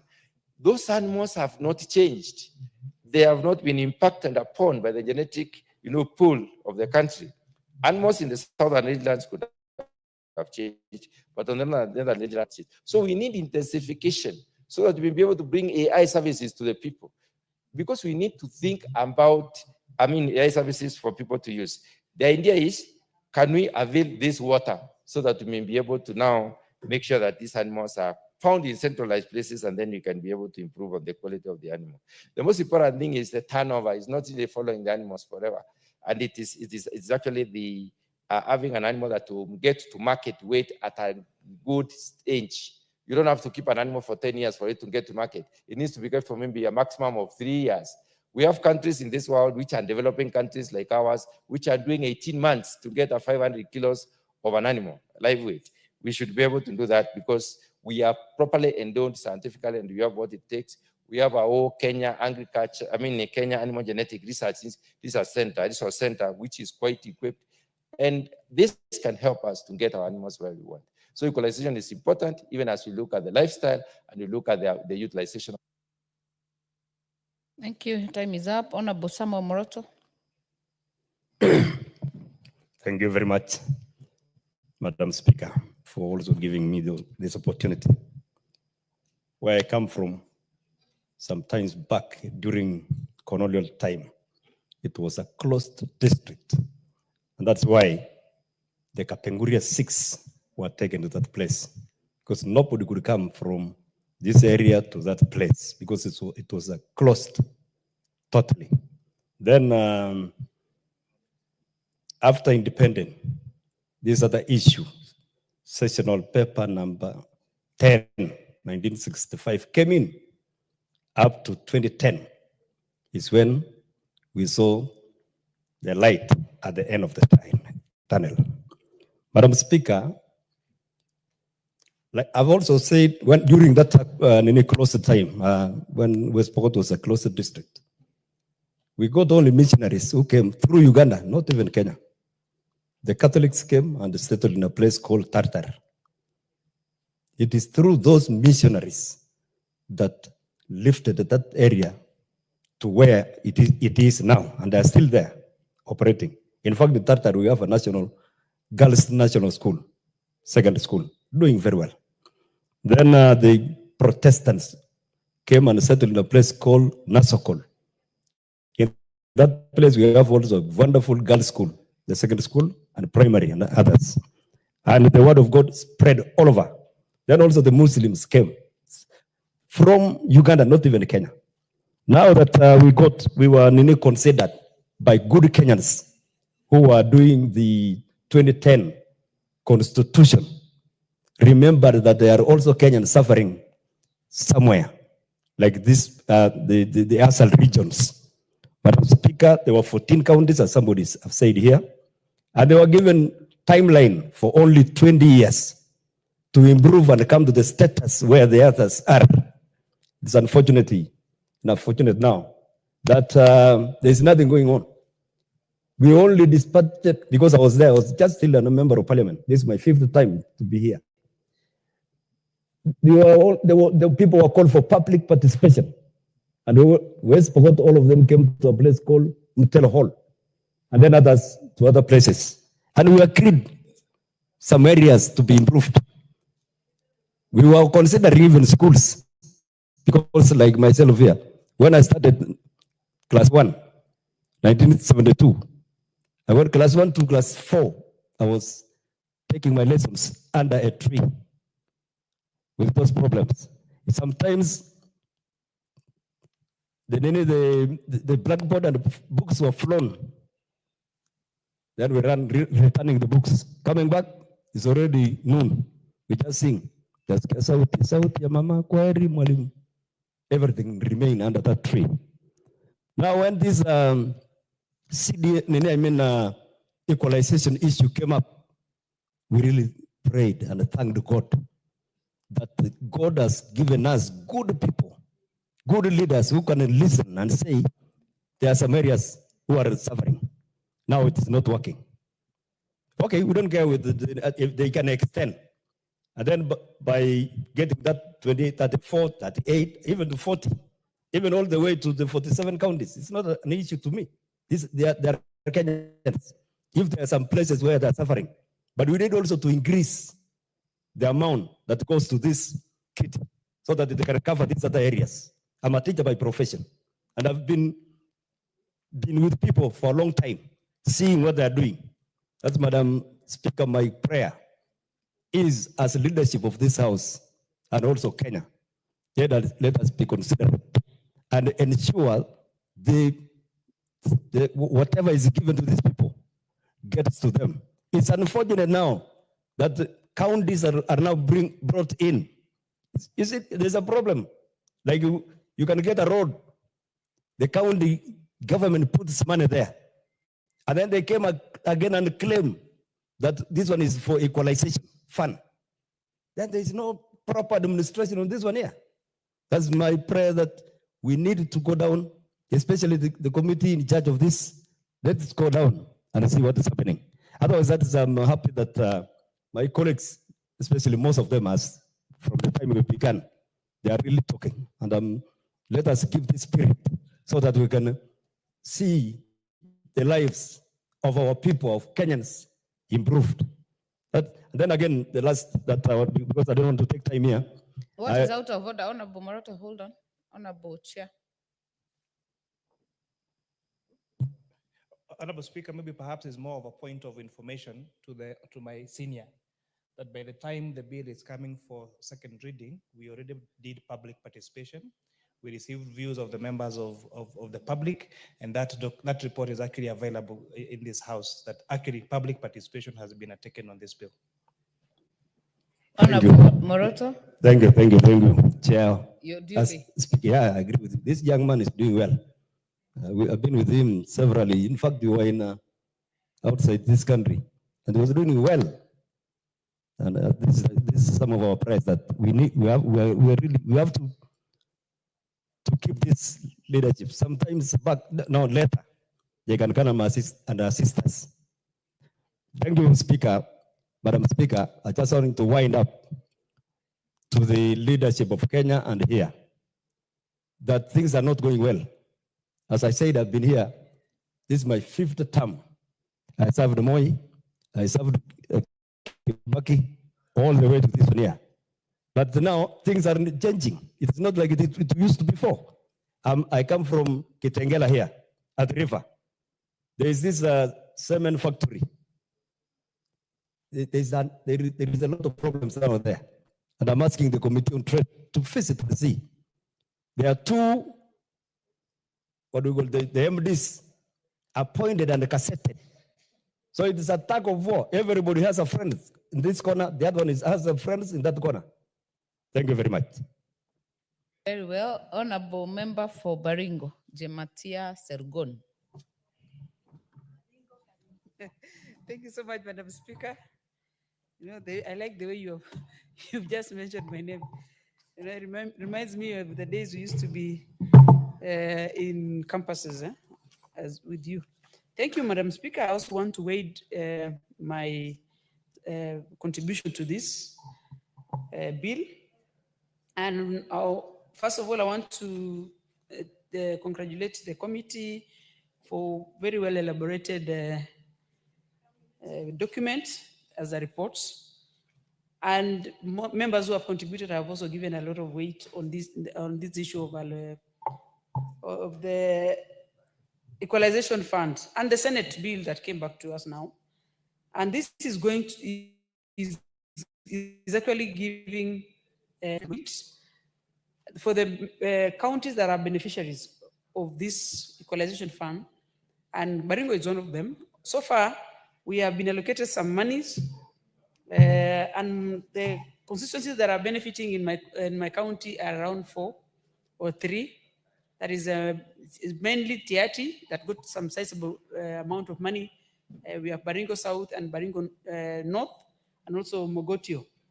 These are the areas that have a very dire need in terms of amenities. That is very basic, that water, schools, that is largely in sparsely populated areas. Madam Speaker, as you also know that this bill is coming at a time when we are trying to recorrect the colonial errors and bad administration that was in this country long time ago, immediately after independence, on the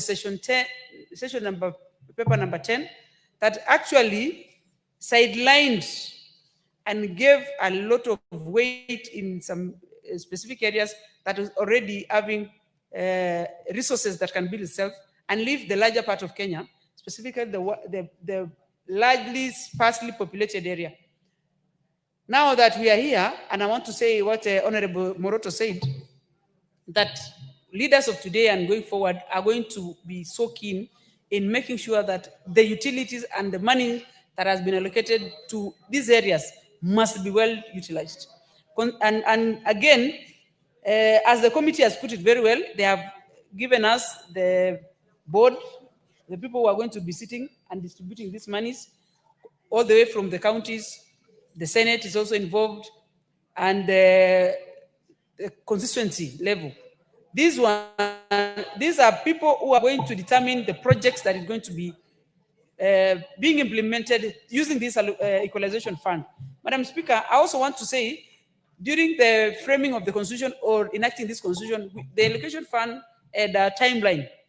And Article 204 of the Constitution says that the allocation of the money, this money was given a sunset of around 20 years. And this is if I quote Section 6, and that says this article lapses 20 years after the effective date, subject to Clause 7, which Clause 7 says that Parliament may enact legislation suspending the effects of this clause for further fixed period of years subject to the clause 8, which again means that legislation under these 7 should be supported by at least members of the parliament and the Senate at the county.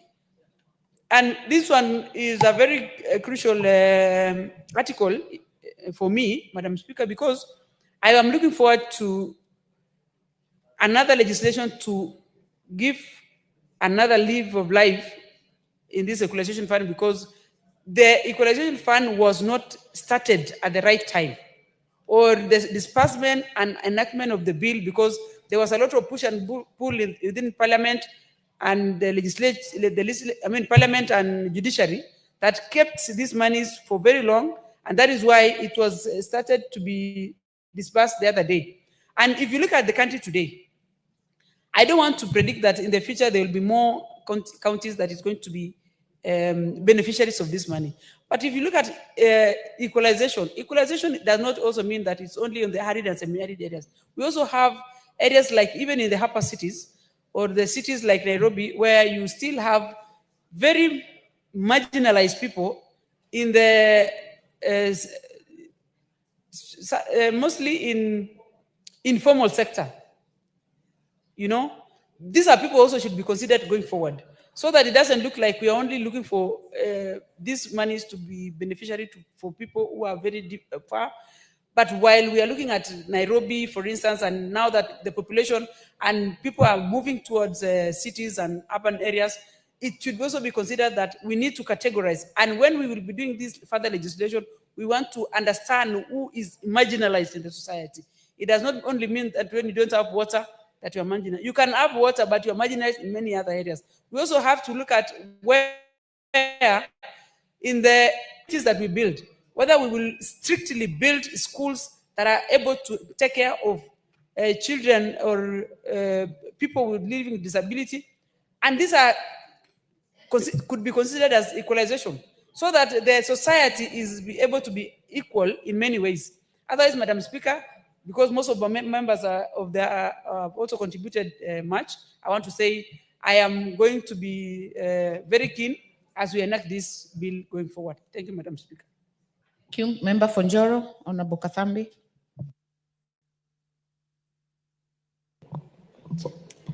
Thank you very much, Madam Speaker, for granting me this opportunity so that I can contribute to the Equalization Fund Amendment Bill. First, Madam Speaker, allow me to thank the team, which has been led by our able colleague.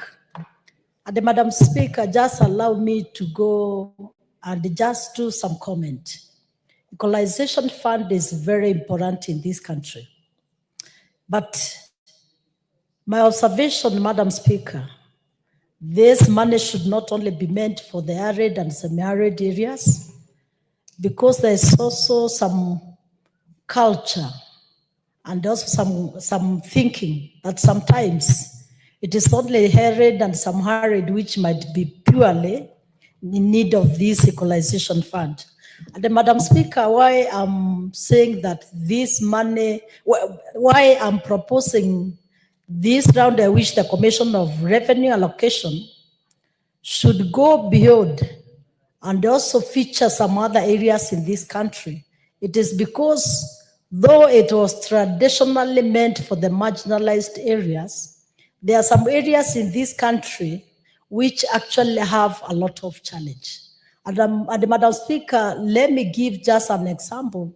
Sometimes when people have not visited some part of Rift Valley, including your constituency and my constituency, Joro constituency, they won't understand why we are saying in the future, let the equalization fund also be purely to bring fairness to other Kenyans.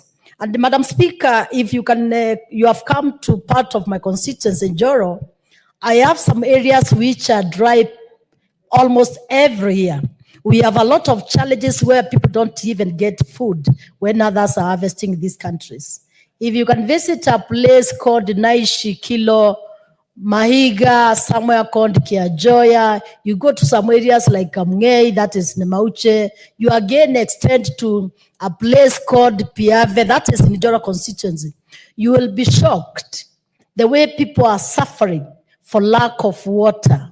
The way people are also having a lot of challenges on matters on food insecurity.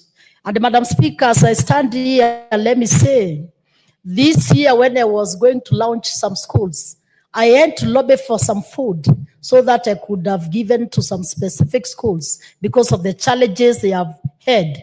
Therefore, when we are talking about equalization, I think the Commission of Revenue Allocation, when they are planning for the priorities of the project, let them also go beyond and see other constituencies which have not been considered previously. And Madam Speaker, the equalization fund, I think what should be most be emphasized, it is, can we come up with the right project and the right cost of the project? Can we have also the timeline for the project completion? Can we also be having proper management of the funds of the equalization?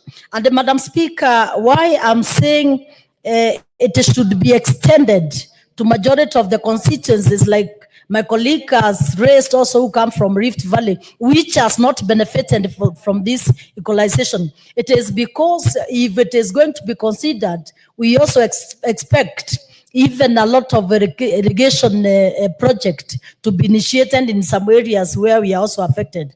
And when we are saying that we have so many arid and some arid areas with who have not gotten basic needs like water, the health, the roads. In some of our constituencies, like my constituency is one of the largest constituency in Nakuru County, and when you see the challenges of roads network, the matters of electricity, it is a big, big challenge. Therefore, when we are talking about fairness and also the equalization funds to be distributed, it should be known that even some of our constituencies, we still have a lot of challenge when it comes to health matters, services, when it comes to the matters of electrification, when it is matters of water, when we are talking about roads, when we are talking about food insecurity. So that in the future, let us ensure that if we are to do mainstreaming of these funds, let also other areas which have gotten a lot of challenge be considered. Therefore, Madam Speaker, the equalization fund is very important, and we are proposing as also members of parliament who have undergone a lot of challenges in our constituents, which have never been considered. In the future, let us think how we can do inclusion. Therefore, this is very important. Thank you for that time you have given to me. Thank you, Madam Speaker, for that opportunity. Thank you very much. Member for Trans Nzoia, Honorable Sioi. Thank you, Madam Speaker, for giving me an opportunity to also contribute on this equalization fund. And I would like to say that the equalization fund is a good fund that was supposed to meant good for the areas that are marginalized. And when I was going through this document, Madam Speaker, I realized the fund was a national government fund. And because there are some areas that are not marginalized as per se, but the levels of poverty are too high, it is important that we consider such areas. But again, when I go through the document, I realized the fund is being disbursed to the county government. I have a feeling, Madam Speaker, that this fund could be given to the members of parliament, because these are the people who are closer to the people. The constituency belongs to the members of parliament, and they will be able to know which part needs what and which part needs to be done for what. So, Madam Speaker, I want to support this report, and as my colleagues have said, it is important that this fund equalizes all the constituency, all the wards, and any other area that is a little bit lower than the other, so that we come to the levels all together to ensure that Kenyans get the services that other Kenyans are also getting the service. Thank you so much, Madam Speaker. Honorable Umi, member for Mandera. Thank you, Madam Speaker, for giving me this opportunity. Madam Speaker, Article 204 of the Constitution establishes the Equalization Fund. And why this fund, Madam Speaker, why it was established is to bring regions that were not developed at par with the regions that were developed. Unfortunately, the Equalization Fund is not what it was meant to be. We've seen constituencies saying that they have pockets of marginalization, so it has really lost its meaning and why it was created in the first place. And Madam Speaker, as you know, it has a sunset clause of 20 years, Madam Speaker, and we are at the 14th year. 6 years to the lapse and nothing to show for it, Madam Speaker. And that is unfortunate. Madam Speaker, if I speak about Mandera County, Madam Speaker, is behind in all forms of development, be it water, education, healthcare. So, and I feel that it's the members of parliament themselves that have let down the people they represent, Madam Speaker. Because if this is the 14th year and nothing to show for it really, and you have healthcare built with 3 million, 4 million, it doesn't really say what it was meant to be. So I would urge and say that at least each county that is part of these marginalized counties where equalization fund is being established, Madam Speaker, should have one big project that is impactful to the community, not small things that really do not make sense, Madam Speaker. Madam Speaker, I support this report. I am part of the Committee of Finance and National Planning with my able chair seated here from 2:30 p.m. up to now to ensure that this bill sails through. And I commend Honorable Kuria Kimani for the good job he has done and he's been doing. Madam Speaker, I therefore support. Thank you very much. Thank you very much. Member for Kuresoi South, are you on this one?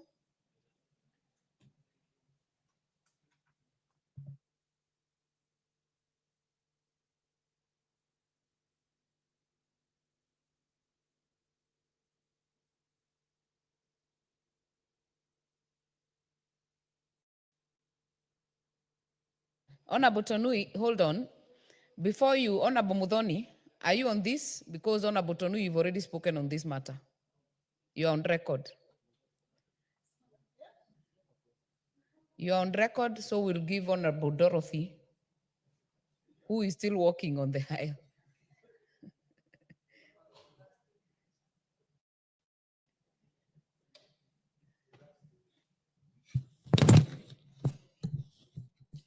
Thank you, Madam Speaker. Madam Speaker, I too want to add my voice to this very important bill, Administration Bill, Senate Bill number 14 of 2023.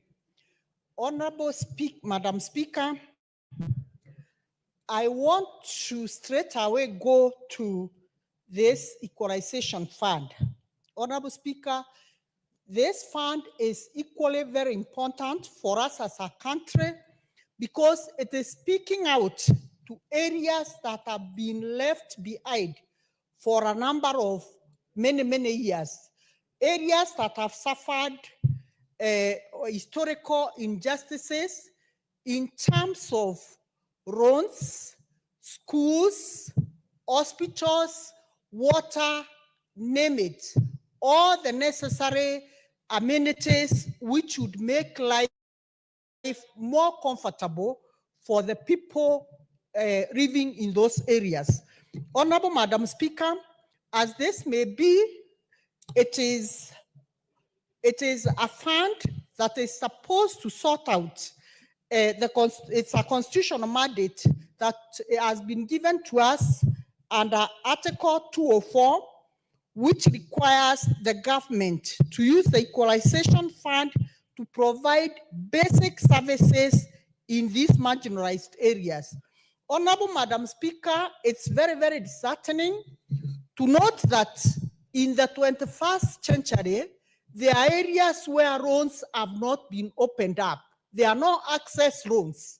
You'd be shocked, Madam Speaker, that some areas, even when somebody passes on, people in that particular area, they are tasked to carrying the coffin on their shoulders so that the body can be taken to its final resting place. Honorable Madam Speaker, we have areas, mentioned areas in this country where we have women giving birth by the roadside because, Madam Speaker, the nearest health center is kilometers away from where they reside. Madam Speaker, we have areas where children don't know what electricity looks like. Madam Speaker, these are the areas we are speaking out to, and these are the areas that we are saying this fund is very, very crucial. But Madam Speaker, surprisingly, the areas that have been gazetted to benefit from this fund are not necessarily the only areas where this fund should go. Because, Madam Speaker, we have areas, other areas which have been left behind, but still they require this fund. However, Madam Speaker, we will not be selfish, and say those areas should not benefit. All what we are saying is let there be a thorough audit when this particular committee sits down. Let there be a thorough audit so that we can be able to map out this country and see, other than these areas that are now benefiting, which other areas deserve to have this fund. Madam Speaker, I'll speak out where this fund is going through the county governments. Madam Speaker, I will be moving an amendment so that this money goes to the NGCDF kitty. And Madam Speaker, I'm making this proposal because when I came to Parliament, I had an opportunity of serving in the decentralized funds. And Madam Speaker, without any fear of contradiction, I will say that I am a witness that NGCDF fund has been properly utilized in a majority of our constituencies. And in some of these areas, when you go and want to know what the county government has done with their funds, Madam Speaker, I want to say a resounding nil. So, Madam Speaker, I'll be moving that amendment, and I'm sure it will carry the day. Madam Speaker, I also want to say, let us also go back and do another audit on where this money was earlier disbursed so that we can find out if this money has been utilized in the right way or if money is just being given and people take advantage of the fund.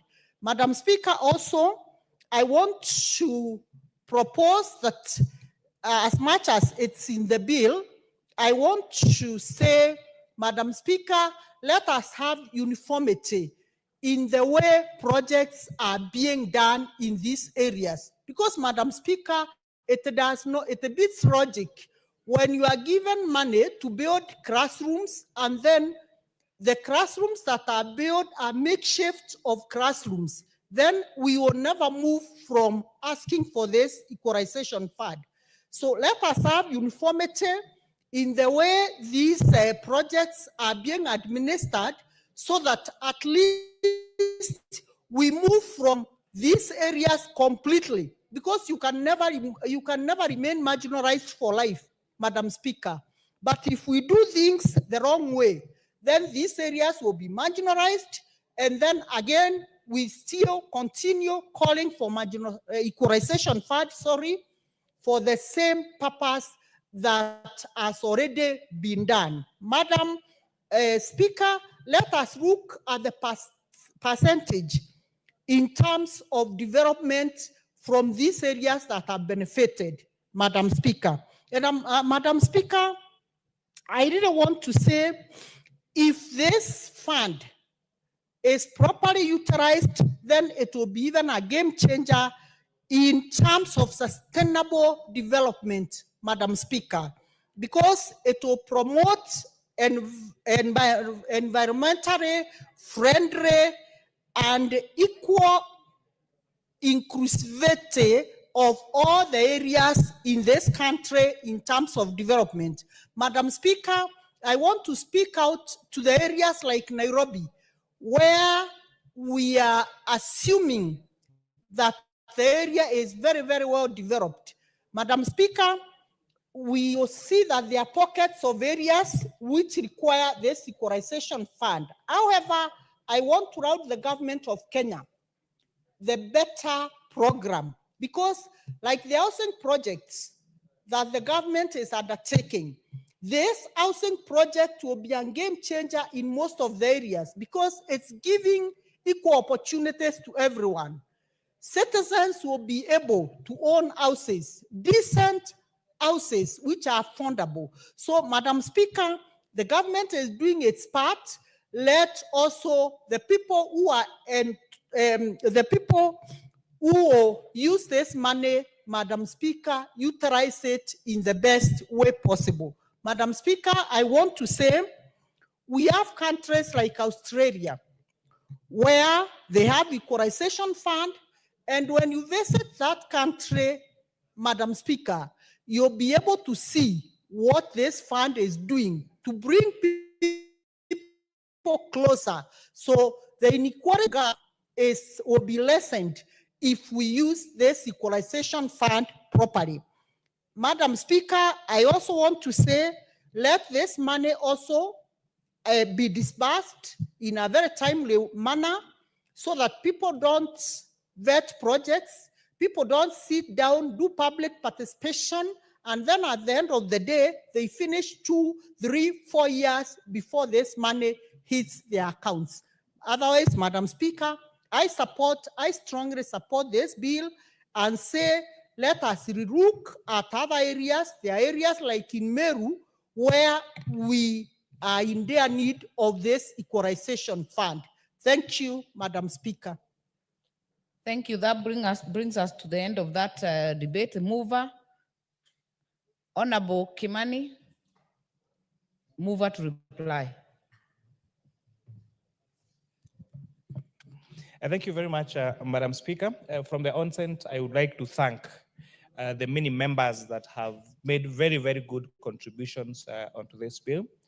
We like the proposals made by Honorable Dorothy and Honorable Sergon, Honorable Kathambi, and all those, Honorable Umi, and all those good contributions that will be made on this bill.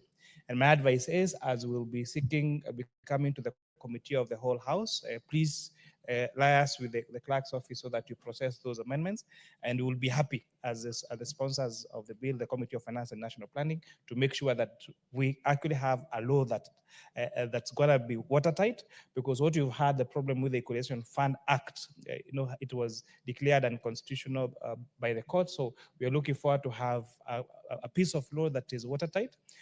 Also to have a piece of law that balances the distribution of these resources, because as Honorable Umi was saying, we need to have these projects so that they're not so thinly stretched that the impact that they're supposed to do in bringing those marginalized areas at par with the rest of the country are not realized. Because what you've seen, Honorable Speaker, as I think it was Honorable Kaluma who was saying, when little money is allocated to say a water project in a big town, a big city, then or in that marginalized area, then the money is too little to really have a good impact. So we would rather have fewer projects that have an impact to the community. And what honorable members were saying, those who have a way of assessing those.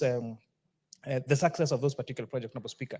But Honorable Speaker, another bigger debate that we should have, and I think this needs to be addressed better by the other house, the Senate, is there are some also areas that are marginalized because of political interests. Where you find some counties, governors, because they probably perceive a particular area, they do not have political support, they end up neglecting that area in terms of allocating resources for those projects.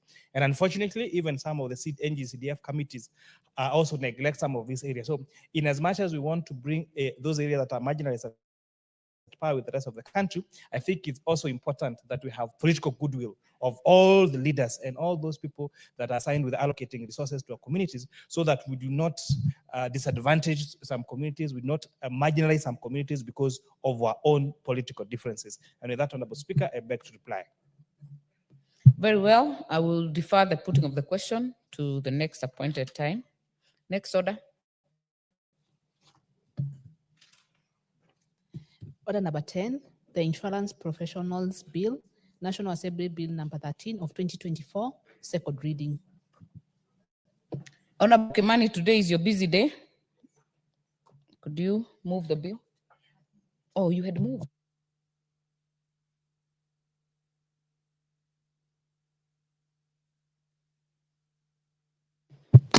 I'm told it was moved and seconded, so I will start with proposing the question.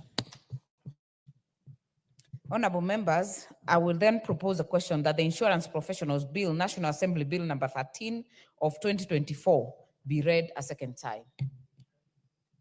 We'll start with the member for Kitui Rural, Honorable David Mboni. Thank you, Madam Speaker, for giving this opportunity. Let's say on onset, I support the bill because, of course, it's from my committee. And Madam Speaker, this bill came to Parliament, in the 12th Parliament, and it was really, it was not well drafted, but the one which we got this Parliament, it was very good. Of course, we are also requesting the members to propose for amendments to make it more better. Let me say this. This sector is a very important sector in this country. It contributes 2.1% to the GDP and employs over 10,000 people, either directly or indirectly. And together with manufacturing, banking, and ICT sectors, they contribute around 53% of tax revenue. However, insurance penetration in this country still remains low. It is at 2.4%. The third lowest in sub-Saharan Africa, and below global average of 7%.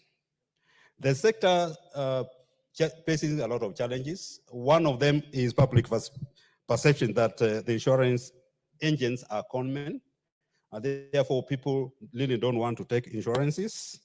And uncertainties in the market and cyber security risk, together with the workforce inefficiencies, because some of the claims, they take too long to be honored. I have one which has taken like 3 months before I'm paid. And the last one is unfavorable government regulation framework, which has harbored the penetration of the insurance in the country. This bill is trying to address some of these challenges. And the main objective of the bill is to provide framework for regulation of professionals in the sector, to enhance the standards in the sector, and also promote professionalism and address certain concerns regarding professional misconduct in the sector. A lot of people fear this sector because people don't have, the people who are there, they don't have a very good conduct. The bill seeks to establish the Insurance Institution of Kenya. In fact, this bill is trying to establish two things. One, to establish Insurance Institute of Kenya and Examination Board, which will be doing the regulating the exams, which are going to be taken by professionals in this sector. So in the case of Insurance Institute of Kenya, this body is going to regulate professional conducts and maintain level of standards of services rendered by professionals in the sector. This is like equivalent to ISPAC, if you know ISPAC.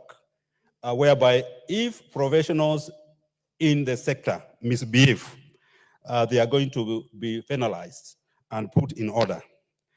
Part 4 of the bill contains provisions for the registration of insurance professionals, so that the professionals can be registered, and therefore their conduct can be monitored, and those who are misbehaved, they are going to be punished. There is also going to be a registration committee that will be mandated with the registration of professionals. That's what this PAC does. Basically, all the professionals work who have done in accounting profession are registered, and they can be monitored. And the bill will help to promote the recognition of insurance professionals in Kenya and beyond, so that at least even those Kenyans who have they have the professional qualification, they are recognized like the way accountants are.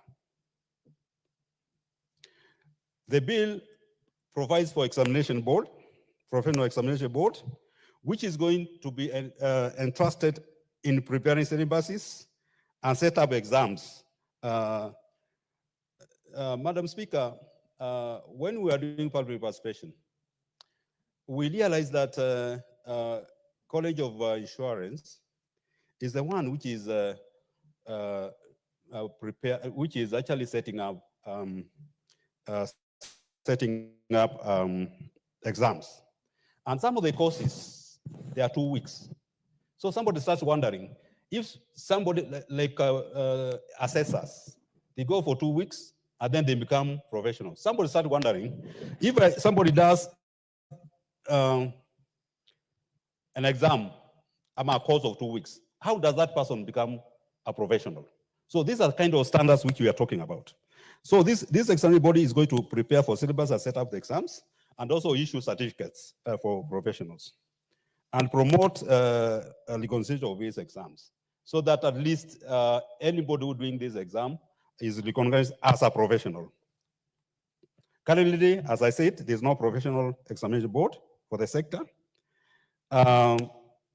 And this body, that means if the exams are going to be set here, somebody who has a college, a student who taking courses in somewhere in Keses, or in Kitui Rural, or in Mwea, can take the exams in that college, because they are going to be the same exams for each and everybody for that particular course. So as I said, I think this bill is very important, so that at least we can be, the penetration of insurance can actually be enhanced, and the contact of the people working in the sector can be good, and people are not going to lose their claims as it has been happening before. With those few remarks, I support. Thank you. Member for Kitui Central, Dr. Makali. Yeah, thank you very much, Honorable Speaker. Honorable Speaker, I also join my colleague, Honorable Bonnie, in supporting this bill. And it's important that, Honorable Speaker, this bill is in the House today, because you and me, you remember this was in the 12th Parliament. And they couldn't see the end of the day, because the term of the 12th Parliament ended before the bill could be passed to be an act of Parliament. So how I wish that this time, Honorable Speaker, we'll be able to see this bill going through. This bill is very important, Honorable Speaker, and it has remained important for many, many years. It's only that we are doing this when, according to me, it's a bit late. This should have been done many, many years ago. And why am I saying that? Honorable Speaker, insurance sector in this country is a very important sector, and it plays a very key role in assisting the country even grow economically. And when you look at this bill, it captures some very critical of what needs to be done for us to have an effective insurance sector in Kenya. One of the areas is the institute, where we are saying we need to be able to say who is an insurance professional, so that by the time you accord a professional, Honorable Speaker, you'll have gone through some training, you'll have met some minimum hours of training for you to qualify to be called a professional. Honorable Speaker, this is one of the sectors where we have what we call briefcase insurance brokers, agents, and all that. And as a result of having this briefcase agents and brokers, Honorable Speaker, our people have suffered. Honorable Speaker, I'm sure if I were to ask you, one of my colleagues here, how many people you know in your village who have either been involved in a car accident or have paid money to an insurance for something, either insuring against fire, and when that act happens, Honorable Speaker, it becomes an issue to get that money back or the payment for that particular insured item, Honorable Speaker. We have so many cases in this country. And this is basically because, Honorable Speaker, people are very good when they come to sell the policy. When they come and they want to talk to you, at the time of selling the policy, they use any language you can imagine so that you buy that policy. But once it comes to pay, it comes to the time to pay, Honorable Speaker. That's where now the war starts. And by this bill, Honorable Speaker, I see a situation whereby we'll be having professionals who will now be able to Honorable Speaker, to work professionally and get claims paid on time, because that is critical. The other part, Honorable Speaker, is important is the issue of the examination, which has been administered to these professionals, Honorable Speaker. Honorable Speaker, in most professions, there are minimum required hours you must cover in terms of lecture or hours, Honorable Speaker, for you to be qualified. And if you go to the ISPAC, if you go to the lawyers, if you go to the engineers, there are minimum hours. Unless you have achieved that, Honorable Speaker, you'll not be able to be called a professional. And that's why, Honorable Speaker, in this country, we have seen some universities who attempted to offer engineering degrees being actually deregistered by the Association of Engineers because they were not able to meet the minimum hours. So the same way, Honorable Speaker, through this bill, we'll be able to have professionals who have gone through some minimum hours of lecturing so that they become professional. In that case, you'll be standardizing the training so that if I get trained in part of this in Nairobi, or I get trained in Mombasa, or I get trained in Kisumu, at the end of the day, I'll be called a professional because I've met the minimum. The other point which is important, Honorable Speaker, is the issue of having a data bank of who are the professionals. So that, Honorable Speaker, if you wanted to know who is a professional in this country, in the insurance sector, we can, I think through this bill, they will be able to have some place you can either by a visit or by a click of a button, be able to know who is a professional. That will help Kenyans in terms of trying to differentiate between genuine professionals and brokers, Honorable Speaker, because there's so much money in this sector that brokers are more than the professionals. I'd want to see that situation reversed, Honorable Speaker, where we have more professionals than brokers. If we get it that way, Honorable Speaker, we'll be helping the country. So even as the committee looks at this bill and pushes forward, I wish, Honorable Speaker, as a House, we need really to allow time for this bill to be passed by this House so that it becomes an act of Parliament and it can really improve our insurance sector. As I conclude, Honorable Speaker, I also want to urge the Insurance Regulatory Authority, because we have that regulatory authority, Insurance Regulatory Authority, Honorable Speaker, in this country. We know they are doing a good job, but there's those gaps we are mentioning, Honorable Speaker, where people have been involved in accidents, they have never been compensated. People have had their houses burnt and they already insured their houses, they're never compensated. And even when you're compensated, it takes so long for you to be compensated to an extent that then doesn't help anybody, Honorable Speaker. So how I wish that through the regulatory authority, Honorable Speaker, we could be able to help Kenyans get their claims paid in good time so that they don't suffer, because the reason why you insure is that you are covered, and in case of an emergency, Honorable Speaker, you can be billed out. So with those many remarks, Honorable Speaker, I once more want to support this bill and request the House through the House Business Committee to allow time for this bill so that during the 13th Parliament, this bill becomes an act of Parliament. I thank you, Honorable Speaker. Thank you so much. Honorable Maingi. Thank you, Madam Speaker, for giving me a chance to support as I contribute to this very important bill.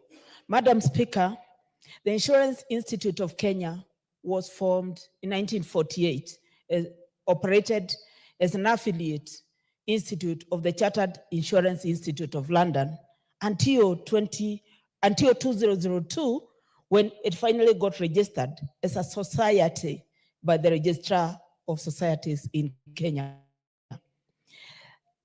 Madam Speaker, every year we send Kenyan students take away money from this country to London to pay for their exams in the Chartered Insurance Institute of London.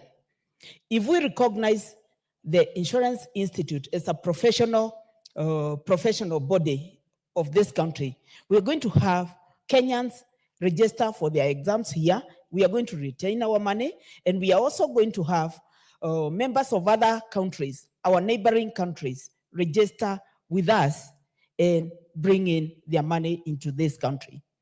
Madam Speaker, when we have a controlled insurance sector, our insurance sector employs thousands of people in this country. In fact, we have more than 13,000 insurance players in this country. If we go back to the contribution to the GDP, the 6.7 that was contributed by finance and insurance, 2.4% came from the insurance, from the insurance sector. Such a sector cannot go unchecked. If we talk of insurance penetration, there exists a direct and positive correlation between insurance penetration and economic growth. If we look at those countries that have a strong insurance penetration, they also have strong economies. If we look at South Africa, if we look at economies like the UK economy, the US economy, those economies have a very strong insurance penetration, a very high insurance penetration. That means that the uptake of insurance is up. It's more than we have in this country. And why? Just because we are not regulated and people have no confidence, our customers have no confidence in the insurance industry because of lack of regulation.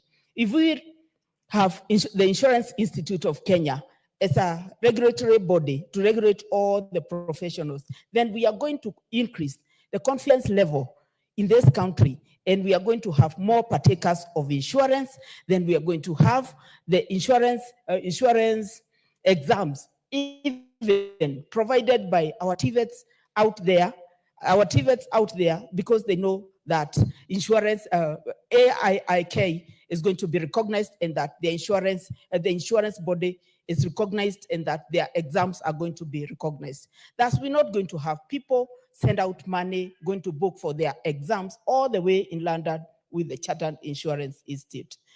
Madam Speaker, the role of insurance cannot be underestimated. Without insurance serves to provide a provision to provide for cash for investment through the financial markets, capital investments like the real estate, the banking sector, construction, and also to protect lives and properties of people.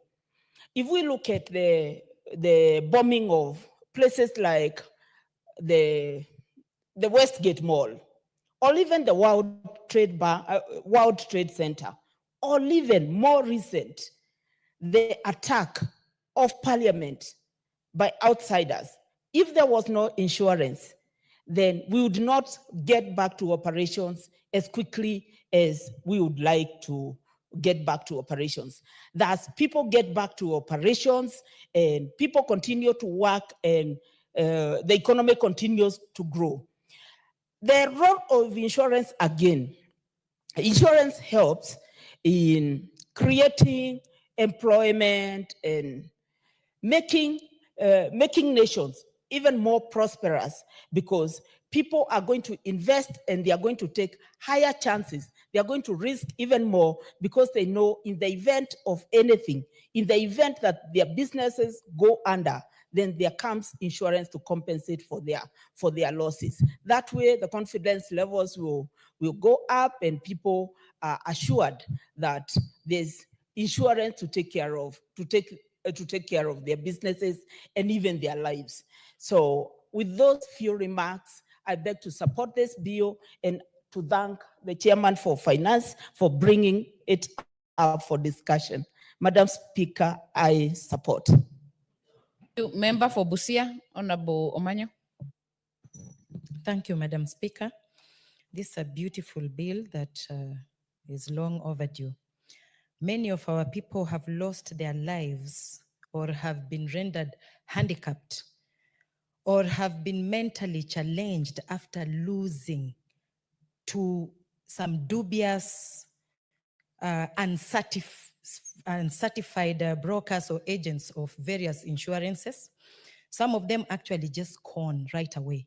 They come with very nice language and say, if you pay this per year, in case of any emergency, you'll be taken care of. If you are sick, you don't have to worry if you have money in the pocket or not. In case of your demise, you know, your next of kin and children, they will get all this compensation. And in case you are handicapped, you are paid per week or after every 2 weeks. So you get drawn into paying some money yearly or monthly, knowing that there is an assurance at the end of it. But as a country, we have to tie our string to the kite where we are truly assured, where we know that insurance brokers or agents are satisfied. And in case of anything, there is an institution or a body that we go to and ask that so and so agent number this or broker firm this came to us and we got insured by your body and this is what has happened.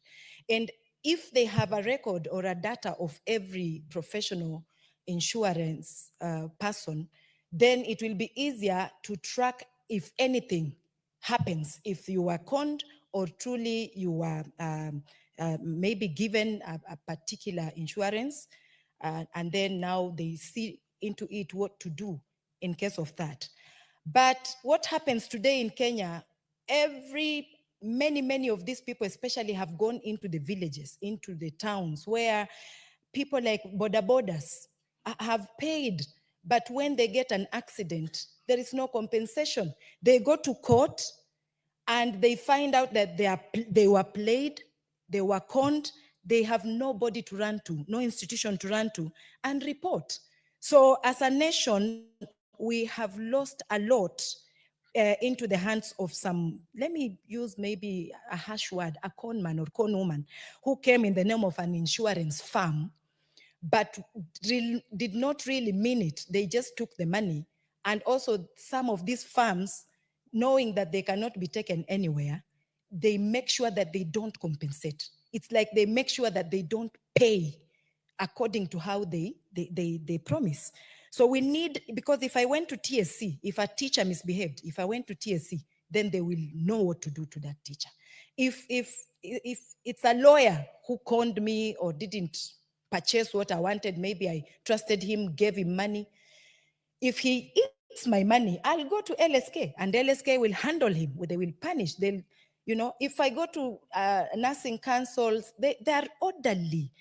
But when it comes to insurance, which body, I'm asking, which one do I go to and say that this broker or the agent took my money and I got this accident and up to date? Because going to the courts, the long bureaucracy makes somebody just gets tired on the way and gives up.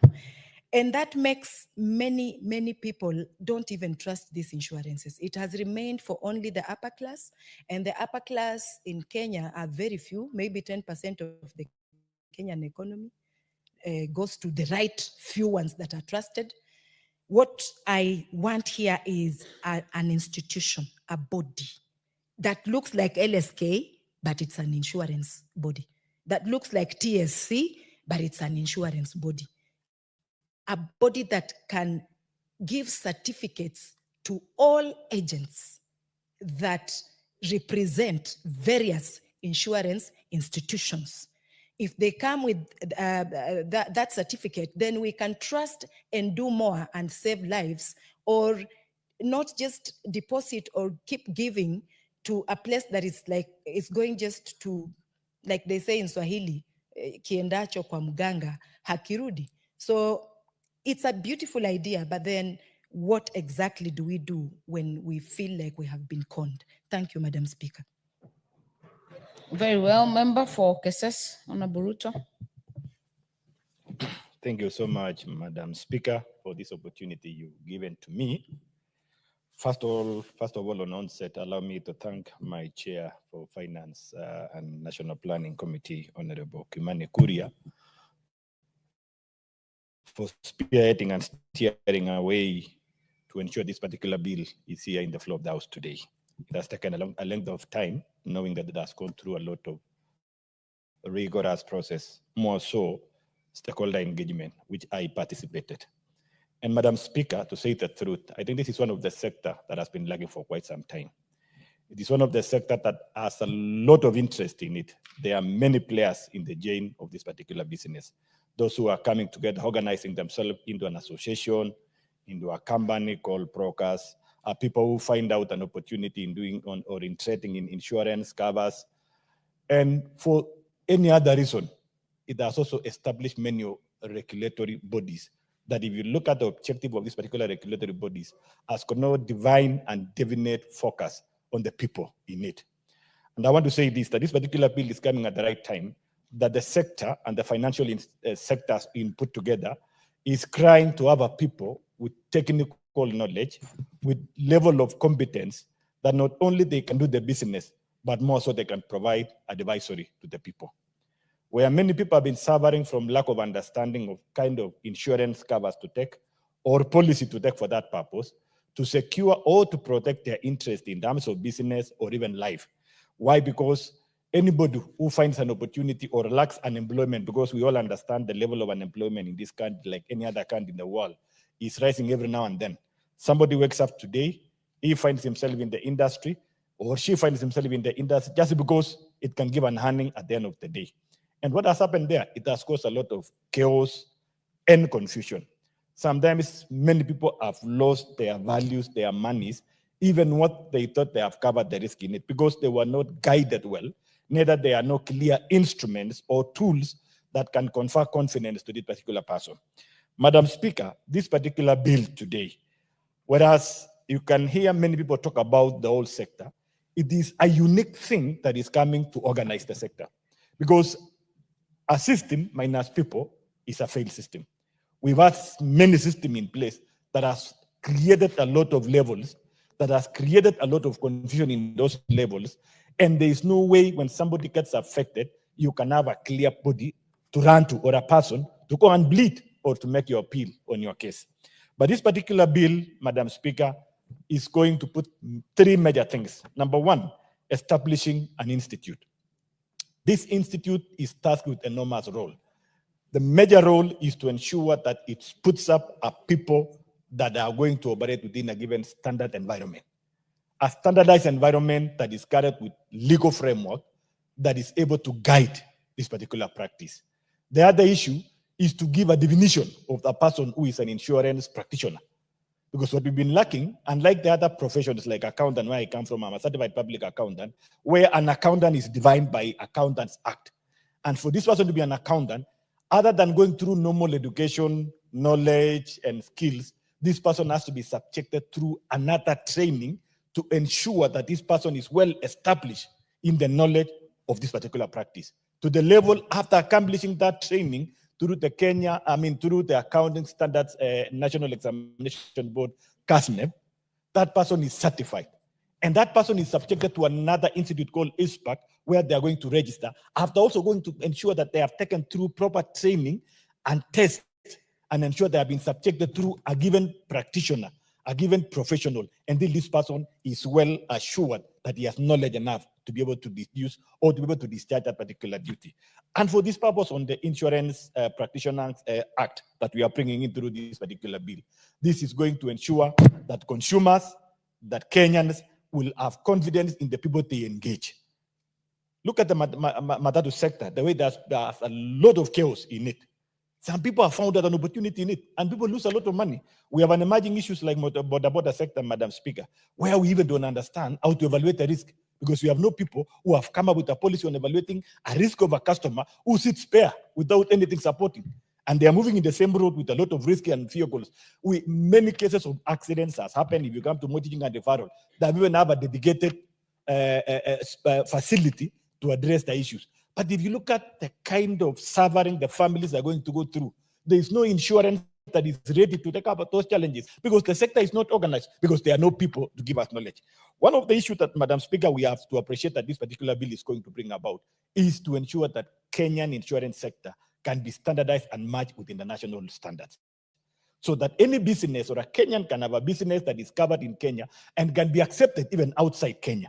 Or anybody can come and take an insurance in Kenya and undertake the risk, the risk that has been undertaken, and give the confidence for that business to take place. Because this body will have a role to ensure that it's going to have linkages, have partnership, have liaisons with the other insurance body, and ensure that world standards also is brought back to the Republic of Kenya, so that Kenyan insurance sector is appreciated in the global, and that one will give a latitude of our country move forward. Another issue, Madam Speaker, is the issue of discipline.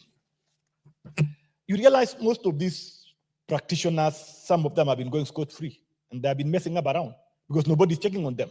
But this particular body will ensure that quality assurance is enhanced and proper supervision every now and then, and quality assurance being undertaken, follow up every now and then. And not only that one, even the issue of continuous professional development trainings, because the particular institute will ensure CBD is provided for the practitioners, so that where there are emerging issues in the sector, the practitioners have an opportunity to be acquainted with, and they ensure that they are able to discharge their duty in a manner that is able to befit the required situation at that particular moment.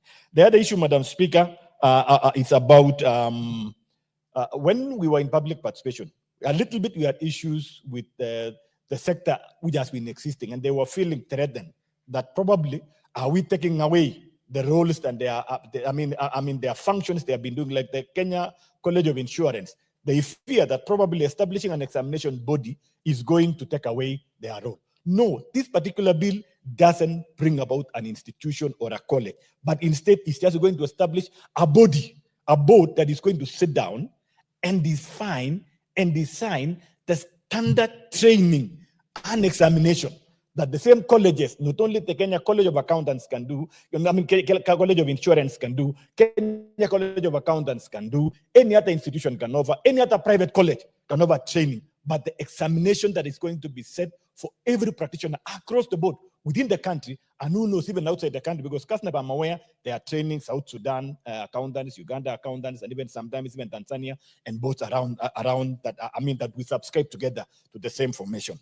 The other issue, Madam Speaker, probably is the concern of the people who have been in the sector for quite some time. There is a worry that how will the transition be? Now that this sector is being organized, mine is to call out that during implementation, we also need to get cognizant of the people who have developed the interest for quite some time, though they don't have the knowledge on how they're going to do, so that we have a soft way of adopting them into the system through training and giving them that opportunity. Because by virtue of being them there for some time, you cannot move somebody today. Now that you're going to regulate the sector, you cannot have this person and move out of the market. My concern is for the implementers to ensure they provide a proper transition mechanism, so that those people who are already in this particular sector, they are going to be adopted, they are going to be onboarded in a manner that they are going to move on well.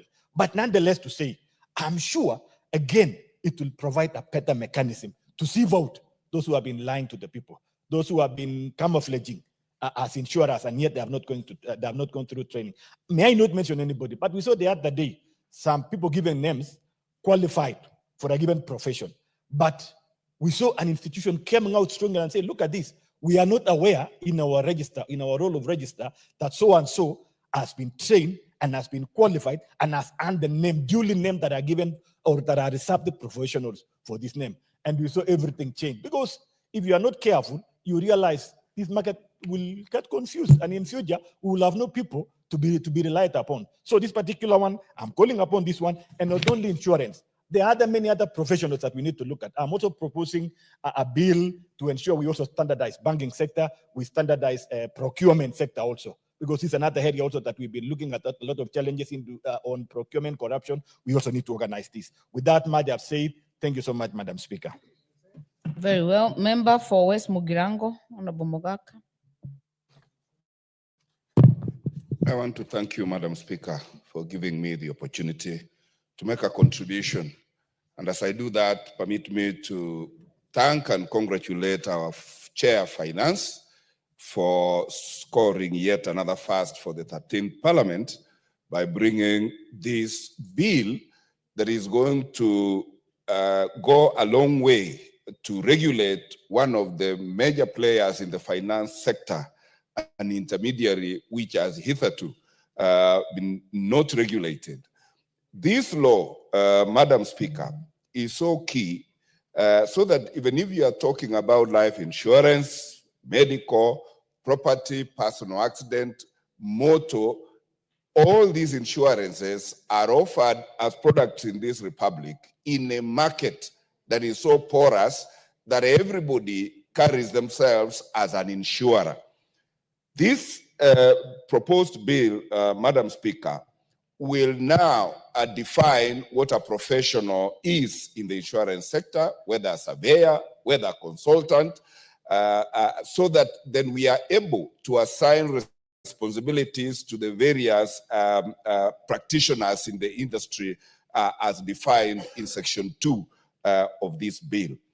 In particular, and as a lawyer, we always say that when you hold somebody liable in negligence, they must have a certain level of qualification against which you judge whether they had reasonable knowledge of a reasonable person in that profession for them to carry a certain level of responsibility and liability expected of that kind of training, certification, and registration. So until now, Madam Speaker, we have been operating in a market where salespeople in insurance carry themselves as insurers, insurance professionals, where they give advice to unsuspecting, vulnerable persons who enter into insurance contracts, which, Madam Speaker, you know, are always in very small letters, and many uninsured do not understand what contracts they have entered into.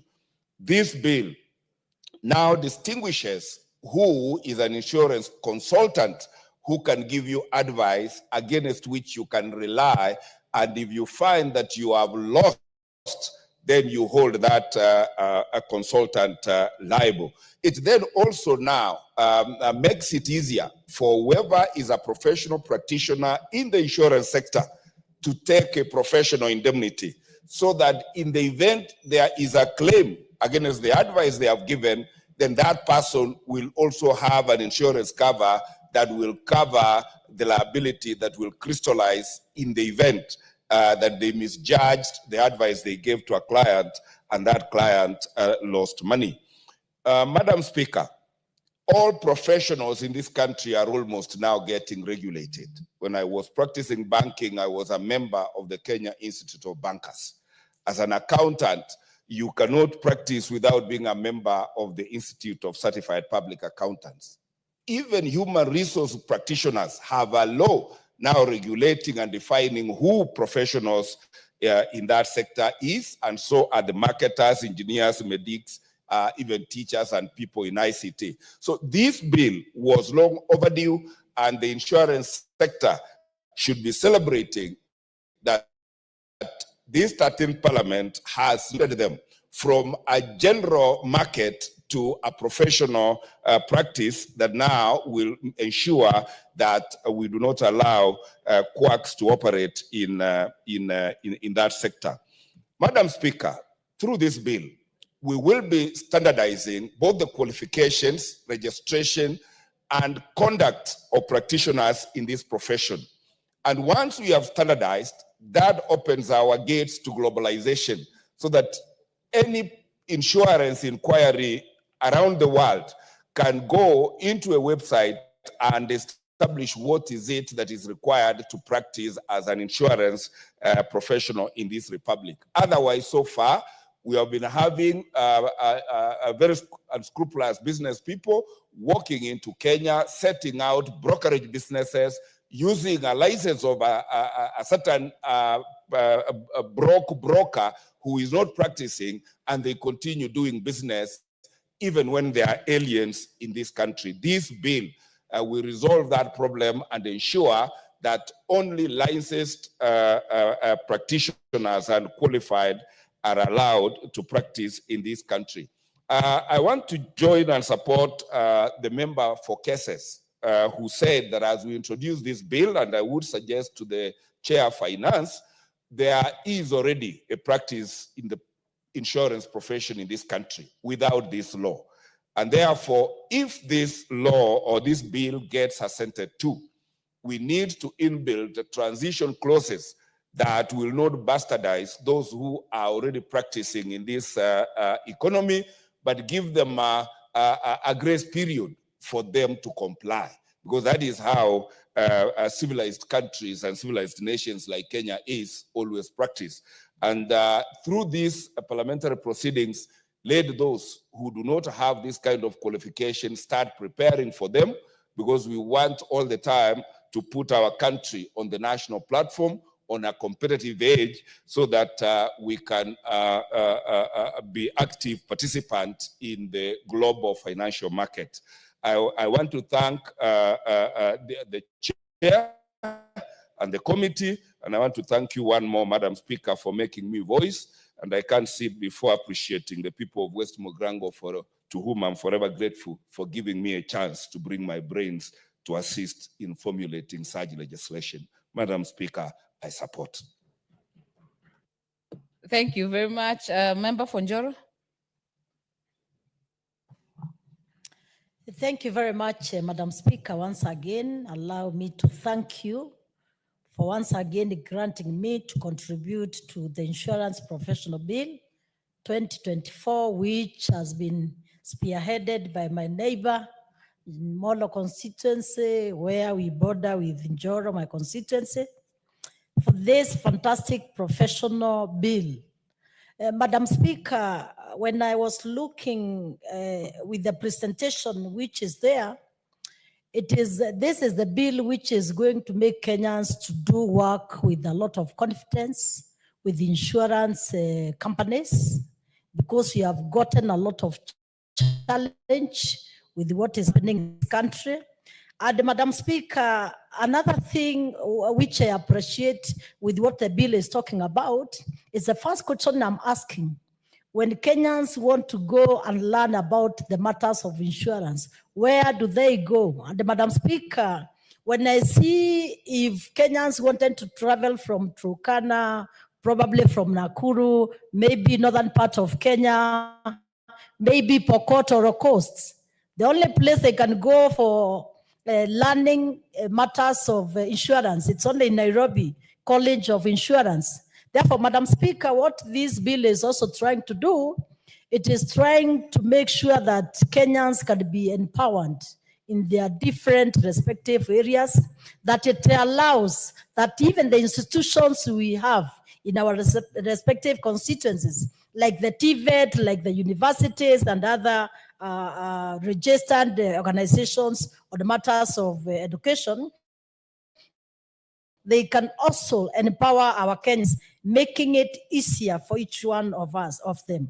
Therefore, Madam Speaker, another thing I've also realized what this bill is going to do, it is going to make it very clear on the structures and also make it simple for quick communication and also introduce good accountability. Because, Madam Speaker, we have gotten a lot of challenges in this country where Kenyans insure their properties, but when an accident has occurred, we find most of illegal and the brokers and also people we don't even understand where they do their operations from. We realize the last minute when Kenyans have gotten some challenges, then they can no longer be found. Therefore, Madam Speaker, this will really assist Kenyans to realize, to know whom they can work with on matters of insurances, because you have lost a lot of money, a lot of property through dubious also insurance firms. Therefore, we would love to have professionals, like the way we have marketers professionals. Myself, I'm a marketer.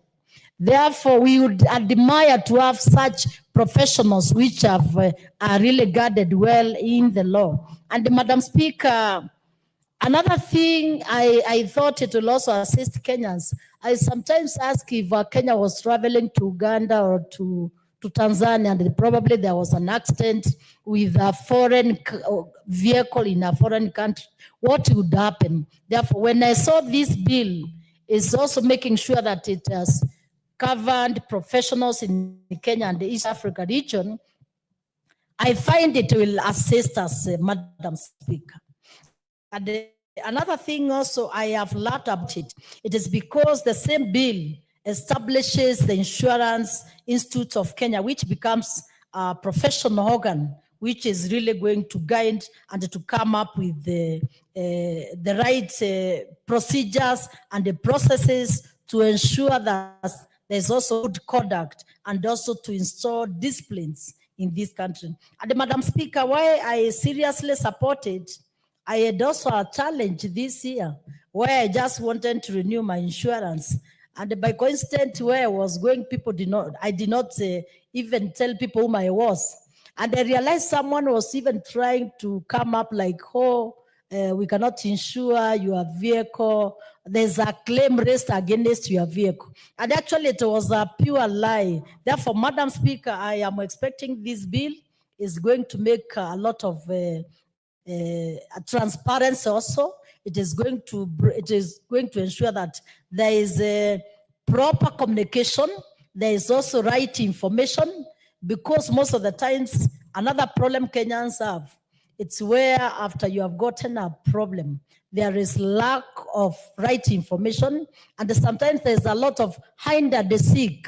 Therefore, Kenyans suffer so much. For KK, Kimani Kuria, who has come up with this bill, we support it. Probably it is now our responsibility to find where we can improve it so that our Kenyans can benefit it. Much, Madam Speaker, for that opportunity. And this was good work by the committee, which has been led by KK. Thank you so much. Thank you very much. Member for Elders, Honorable Kainan. Thank you, Madam Speaker. Madam Speaker, I'm a member of the committee. And this bill has come at a time when this country is faced with many challenges. Madam Speaker, the insurance sector plays a critical role in the economic stability by providing financial security against risks and uncertainties. And that's the very basic definition of insurance. In Kenya, Madam Speaker, and first of all, I must admit that I have an interest in this sector. It was the first sector that gave me an opportunity to make a living when I left university. So it's an area that I'm very familiar with and I'm very fond of. Madam Speaker, in Kenya, the industry has witnessed a significant growth, necessitating the establishment of a robust regulatory framework to uphold professionalism and integrity and safeguard the consumers against many risks, Madam Speaker. Madam Speaker, this is an industry that has been associated with fraud, with many other illegal street activities. It's only fair that at this time, in this modern day in Kenya, some of the critical activities in the sector must be predictable, must be measurable, must be practical, and must be value-driven. And this is one thing that this sector has lacked, and this bill attempts to provide this, Madam Speaker. And therefore, recognizing this need, this bill, this proposed bill, seeks to institutionalize the regulation of or regulatory framework for the entire insurance industry professional, Madam Speaker, through a structured oversight mechanism. Over the years, many players in this sector have resisted, just like many other sectors, to come under one structured professional entity. And you understand the reasons, Madam Speaker. Madam Speaker, the proposed bill also represents a significant step towards strengthening Kenya's insurance sector by instituting a regulatory oversight, enhancing professionalism, and protecting consumers. Consumers, Madam Speaker, one of the principles of insurance, Madam Speaker, the 7 principles I must admit, is you must act in utmost good faith. Can you define this? Can you quantify this, Madam Speaker? In this modern day Kenya, it's difficult. Utmost good faith is one of the first principles. The second principle, Madam Speaker, is you must indemnify the consumer. That very person who has taken this cover. The other bit is, but it must also contribute to the welfare of that particular individual, that particular insurer, Madam Speaker. The other principle is it must minimize loss. That's why you take a cover. In case this happens, I must get this in return. For that to happen, Madam Speaker, both the insurer and the consumer must have some sort of an understanding. Previously, it was in good faith. Can that continue in this modern dialogue where artificial intelligence, where all sort of groupings have taken over the global business system, Madam Speaker? Madam Speaker, the other one is you must have an insurable interest. And this is why today in this modern day Kenya, that itself has been a debatable issue, Madam Speaker. Madam Speaker, addressing these implementation gaps, Madam Speaker, or reality gap, Madam Speaker, requires a robust, and of course, we must also admit that the public, the Kenyan public is so much, informed. The atmosphere is pregnant with certain expectations when we talk about the benefits of a certain sector. That expectation must be met by who? By the sector. Through who? Through the professionals. In what mechanism? Through a legally acceptable mechanism, Madam Speaker. And this is one thing that we have struggled to do, Madam Speaker. And therefore, what addressing this implementation gaps, Madam Speaker, requires a robust dispute resolution mechanism that will be crucial in realizing the full potential of having an insurer, Madam Speaker. These refinements, the bill can effectively, therefore, mean the essence, actually. And I want to commend those who come up with, those who have contextualized this brilliant idea, Madam Speaker, effectively transforms the insurance landscape, fostering a trustworthy, efficient, locally and globally competitive industry. And Madam Speaker, once this is done, it provides employment opportunities for many Kenyans. It contributes to the economic well-being, Madam Speaker. It also contributes to the capital growth and the wealth growth of the people of Kenya, Madam Speaker. And it makes Kenya an investment destination, Madam Speaker, because insurance attracts a lot of capital investment on what I can call hot monies. You must have had this. The individuals, Madam Speaker, or regions that have a lot of resources and are looking forward to areas where they can invest, Madam Speaker. And therefore, the bill provides regulation for insurance professionals. These professionals are just like other professionals. The lawyers have the Law Society of Kenya. The accountants have the accountants. Madam Speaker, the architects have that, the engineers have this. So the professionals in this particular industry who have resisted over the years come in under one professional entity. The bill cures by proposing to establish 3 critical regulatory entities, Madam Speaker. And these are the Insurance Institute of Kenya, the Insurance Professionals Examination Board, and the Registration of Insurance Professionals Committee, Madam Speaker. These entities will not only examine, will not register, will not only regulate insurance professionals to uphold ethical conduct and mandate industry standards, but will formalize structures that the practitioners are expected to adhere to in their everyday professional engagement, Madam Speaker. Madam Speaker, secondly, the bill also attempts to bring professional standards.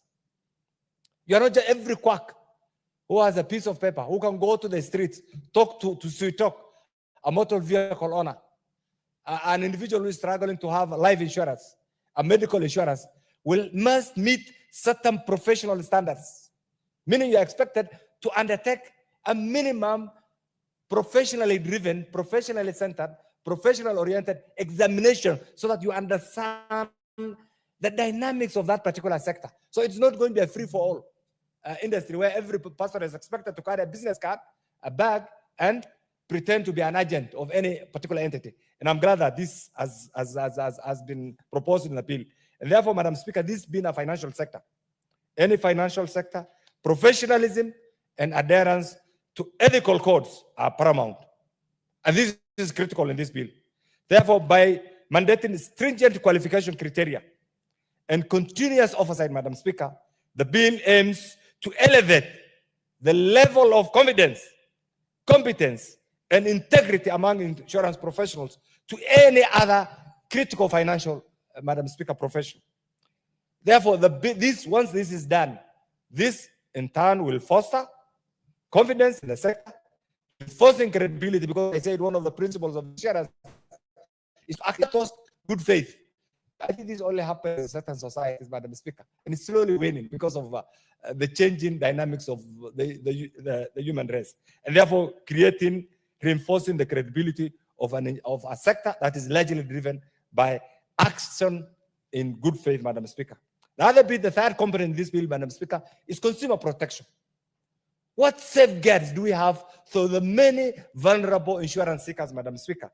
And therefore, a well-regulated insurance industry directly benefits the consumer, Madam Speaker, thereby making the Kenya insurance industry not only competitive in Kenya, regionally, but also globally. And this is one status that Kenya has been attempting to acquire over the years, Madam Speaker. Madam Speaker, and therefore, this will minimize the risks of fraud, misrepresentation, and malpractices. And therefore, the bill attempts to ensure that only qualified professionals are allowed to practice, Madam Speaker. Madam Speaker, the other bit is industrial growth. What do we expect from this? Kenya, we have a struggling economy, Madam Speaker, and we're not supposed to be where we are today. We're supposed to be a leading nation in every sector. And the insurance sector being one of the critical components has also been struggling. And therefore, this regulatory framework that emphasizes professionalism and ethical conduct characterizes industrial sector growth, Madam Speaker. And therefore, by instilling sector confidence and fostering best practices, the bill attempts to position Kenya as a critical in the insurance sector, not only in Kenya, not only in East Africa, not only south of Sahara, not only the African continent, but, Madam Speaker, globally. And this is the status that each of us must also be proud of. Madam Speaker, however, though, there are certain gaps. There are certain gaps that we must also look at. How is this generous institutional? Your time is up. 1 minute to wind up. Thank you, Madam Speaker. The establishment of these regulatory bodies, Madam Speaker, we must have who is going to fund, who is going to staff, how are they going to also be managed? Is one thing that I think we need to think out of the box after this and come up with a platform. Madam Speaker, the other bit is who will administer this continuous professional development, Madam Speaker, in the name of continuous professional assessment. This again, we must look at it in a wider insurance sector globally. The other bit, Madam Speaker, is public access and consumer protection and consumer education. We must also look at it. The other one is dispute resolution mechanism. Again, we must come up with a level of arbitration. It is there as one of the things, but I think it must also capture within this bill, Chairman, and the other groups, so that as we go to the public, this is that. Otherwise, I support the bill, and it's critical, and I pray that once it's enacted, it goes through the other stages, the Kenyan public is going to benefit from this reformist bill. I support, Madam Speaker. Very well said. The member for Kaiti, Honorable Kimilu. Thank you, Madam Speaker, for giving me the opportunity to contribute on this important bill, Madam Speaker. And I want to, before I give my contribution, I want to thank Honorable the member for Molo, Kimani, for coming up with such an important bill, because, Madam Speaker, where we are in our country now, we need to make things right, Madam Speaker.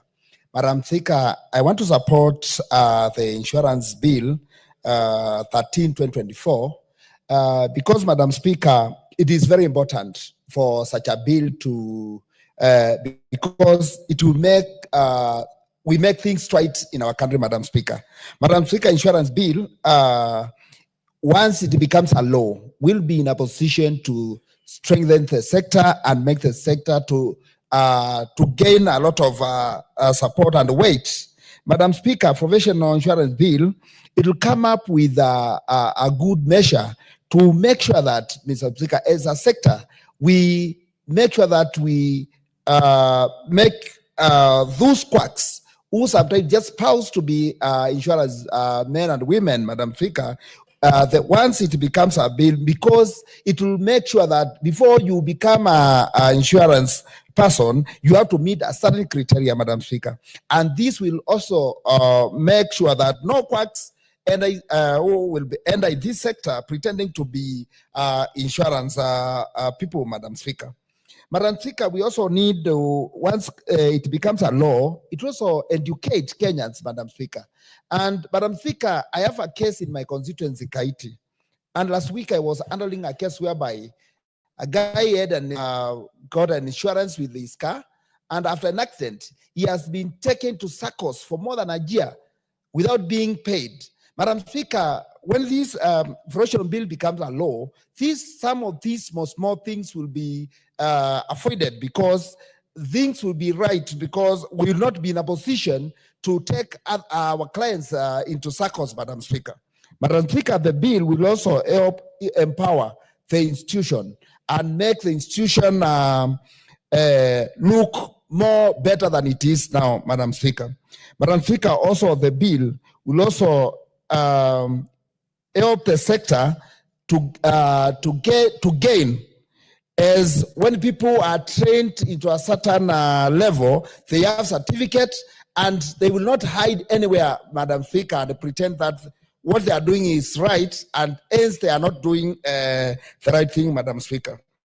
Madam Speaker, also the bill, when it becomes to law, it will help the business of this insurance to be recognized.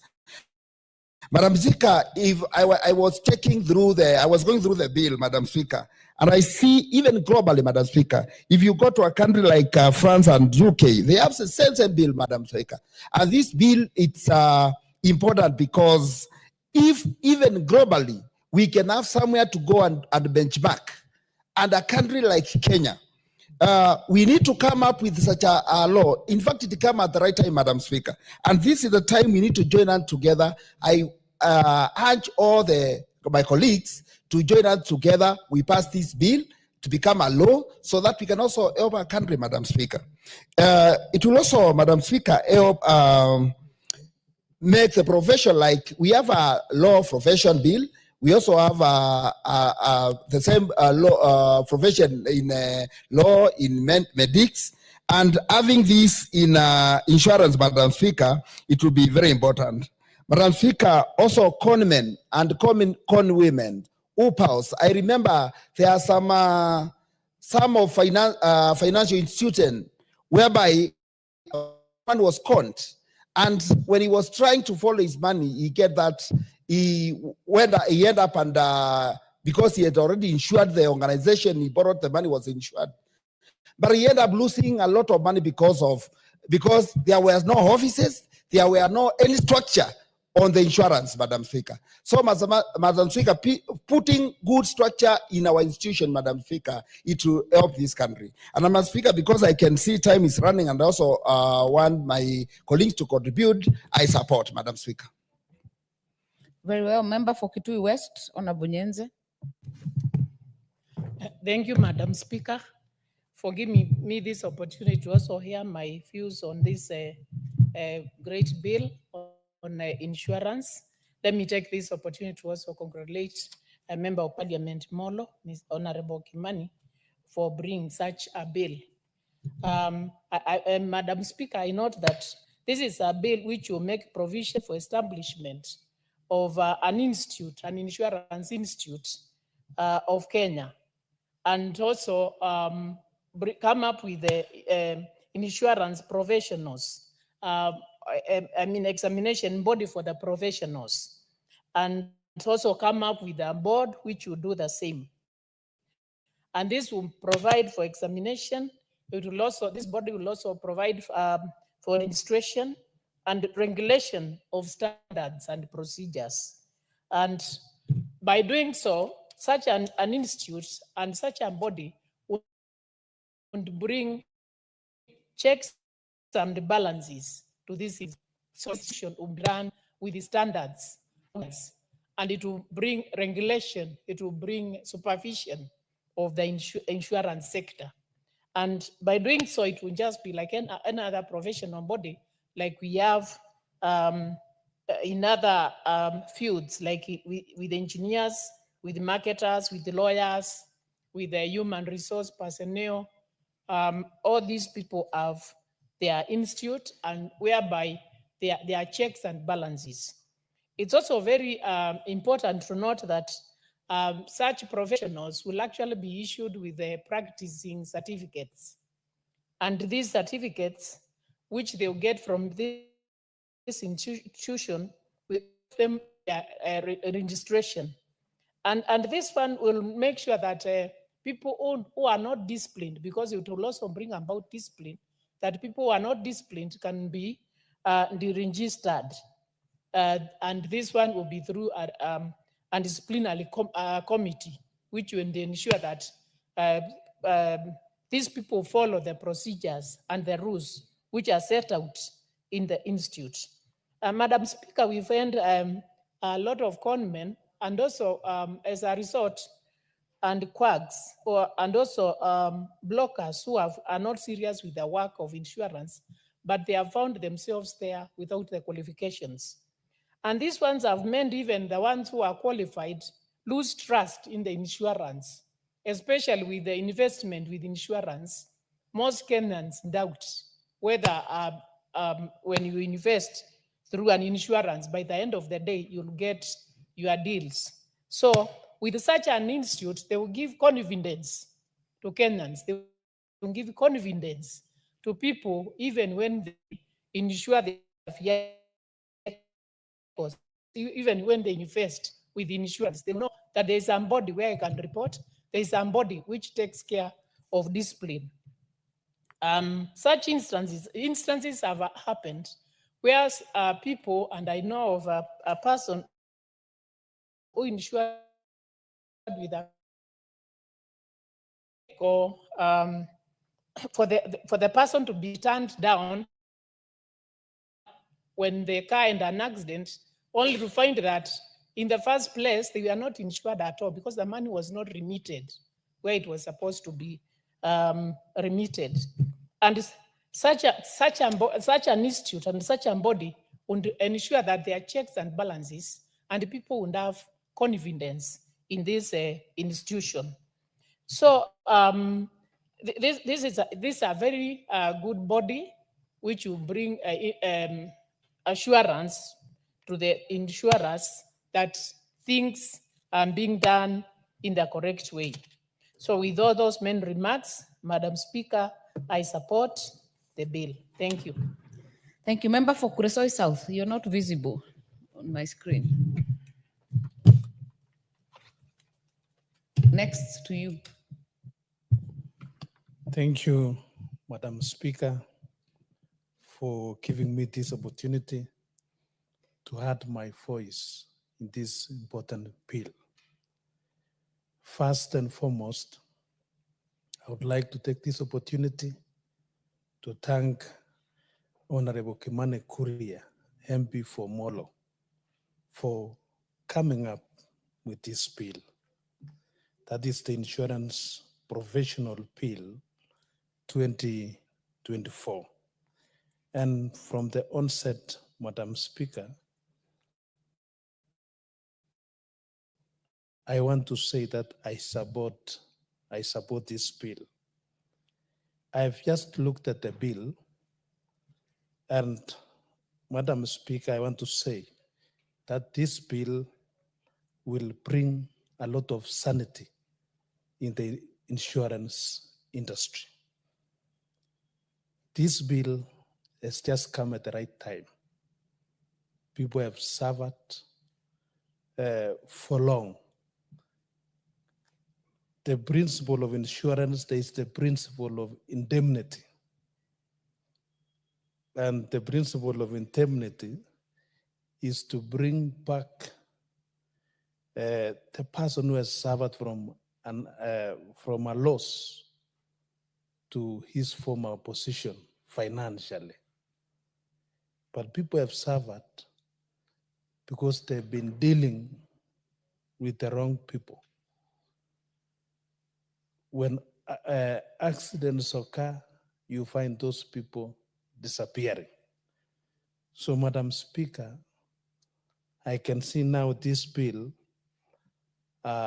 bringing in a lot of professionalism in the industry.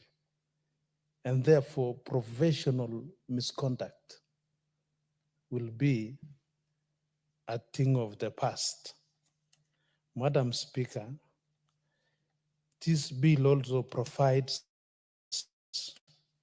for insurance professional examinations board, which will be preparing for syllabuses for the insurance. It will also be issuing certificates. So in brief, Madam Speaker, I want to say once again that this bill has just come at the right time. And once it becomes a law, I want to encourage my colleague. We sensitize our people to register properties with various insurance companies. Otherwise, with those very few remarks, I want to say that I support. Thank you. Thank you. There being no more interest on this bill, I call the mover to reply. Thank you very much, Honorable Speaker. And again, I want to thank the members of my Committee on Finance and National Planning for the input that you've put on this bill. And I would like also to single out Honorable Kinan, who has also sat through this debate this afternoon. I have thoroughly enjoyed the contributions that have been made by all the honorable members that have spoken.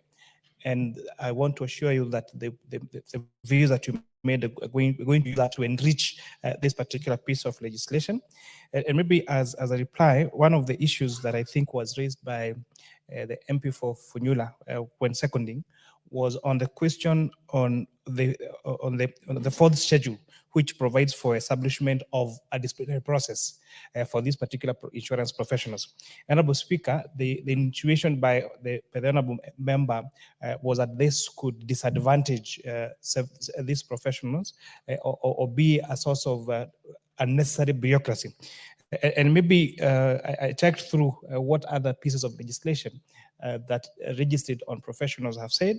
And if you look at the Accountants Act that regulates CPAs and company secretaries, there is a disciplinary process provided for in the 5th schedule. The Engineers Act has part 7 that also provides for disciplinary process.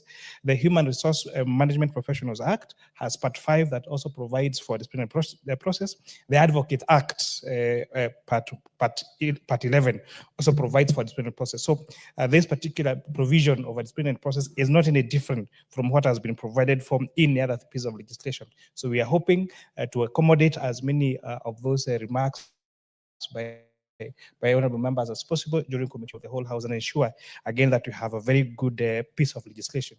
On the question by Honorable Kinan on the exchequer, I think it's important to clarify that we have expressly provided that this particular institute will not have to be funded by the exchequer because the exams that will be administered would be paid for by the students, and therefore there will not be any need to have it burden taxpayers any further.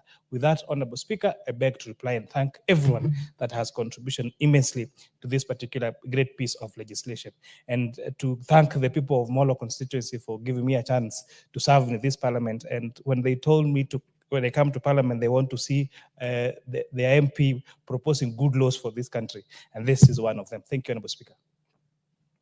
Thank you very much. Honorable members, we will defer the putting of the question to the next appointed time.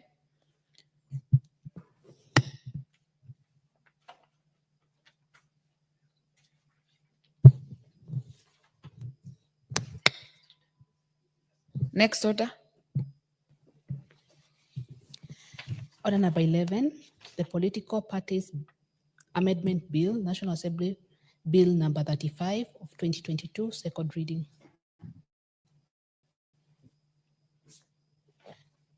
Honorable members, for the convenience of the House, this business will be deferred to the next appointed time. Order, members. Honorable members, and the time being 6:58 p.m., this House stands adjourned until Wednesday, 26 February 2025 at 9:30 a.m.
course, I can't have the conversation by myself. It takes two to tango. So I'm inviting you to the studio. The link is up there. For those of you who are on Facebook, I'm going to send out the link, sorry, one more time, since you can't share the link on Facebook while you've not gone live yet.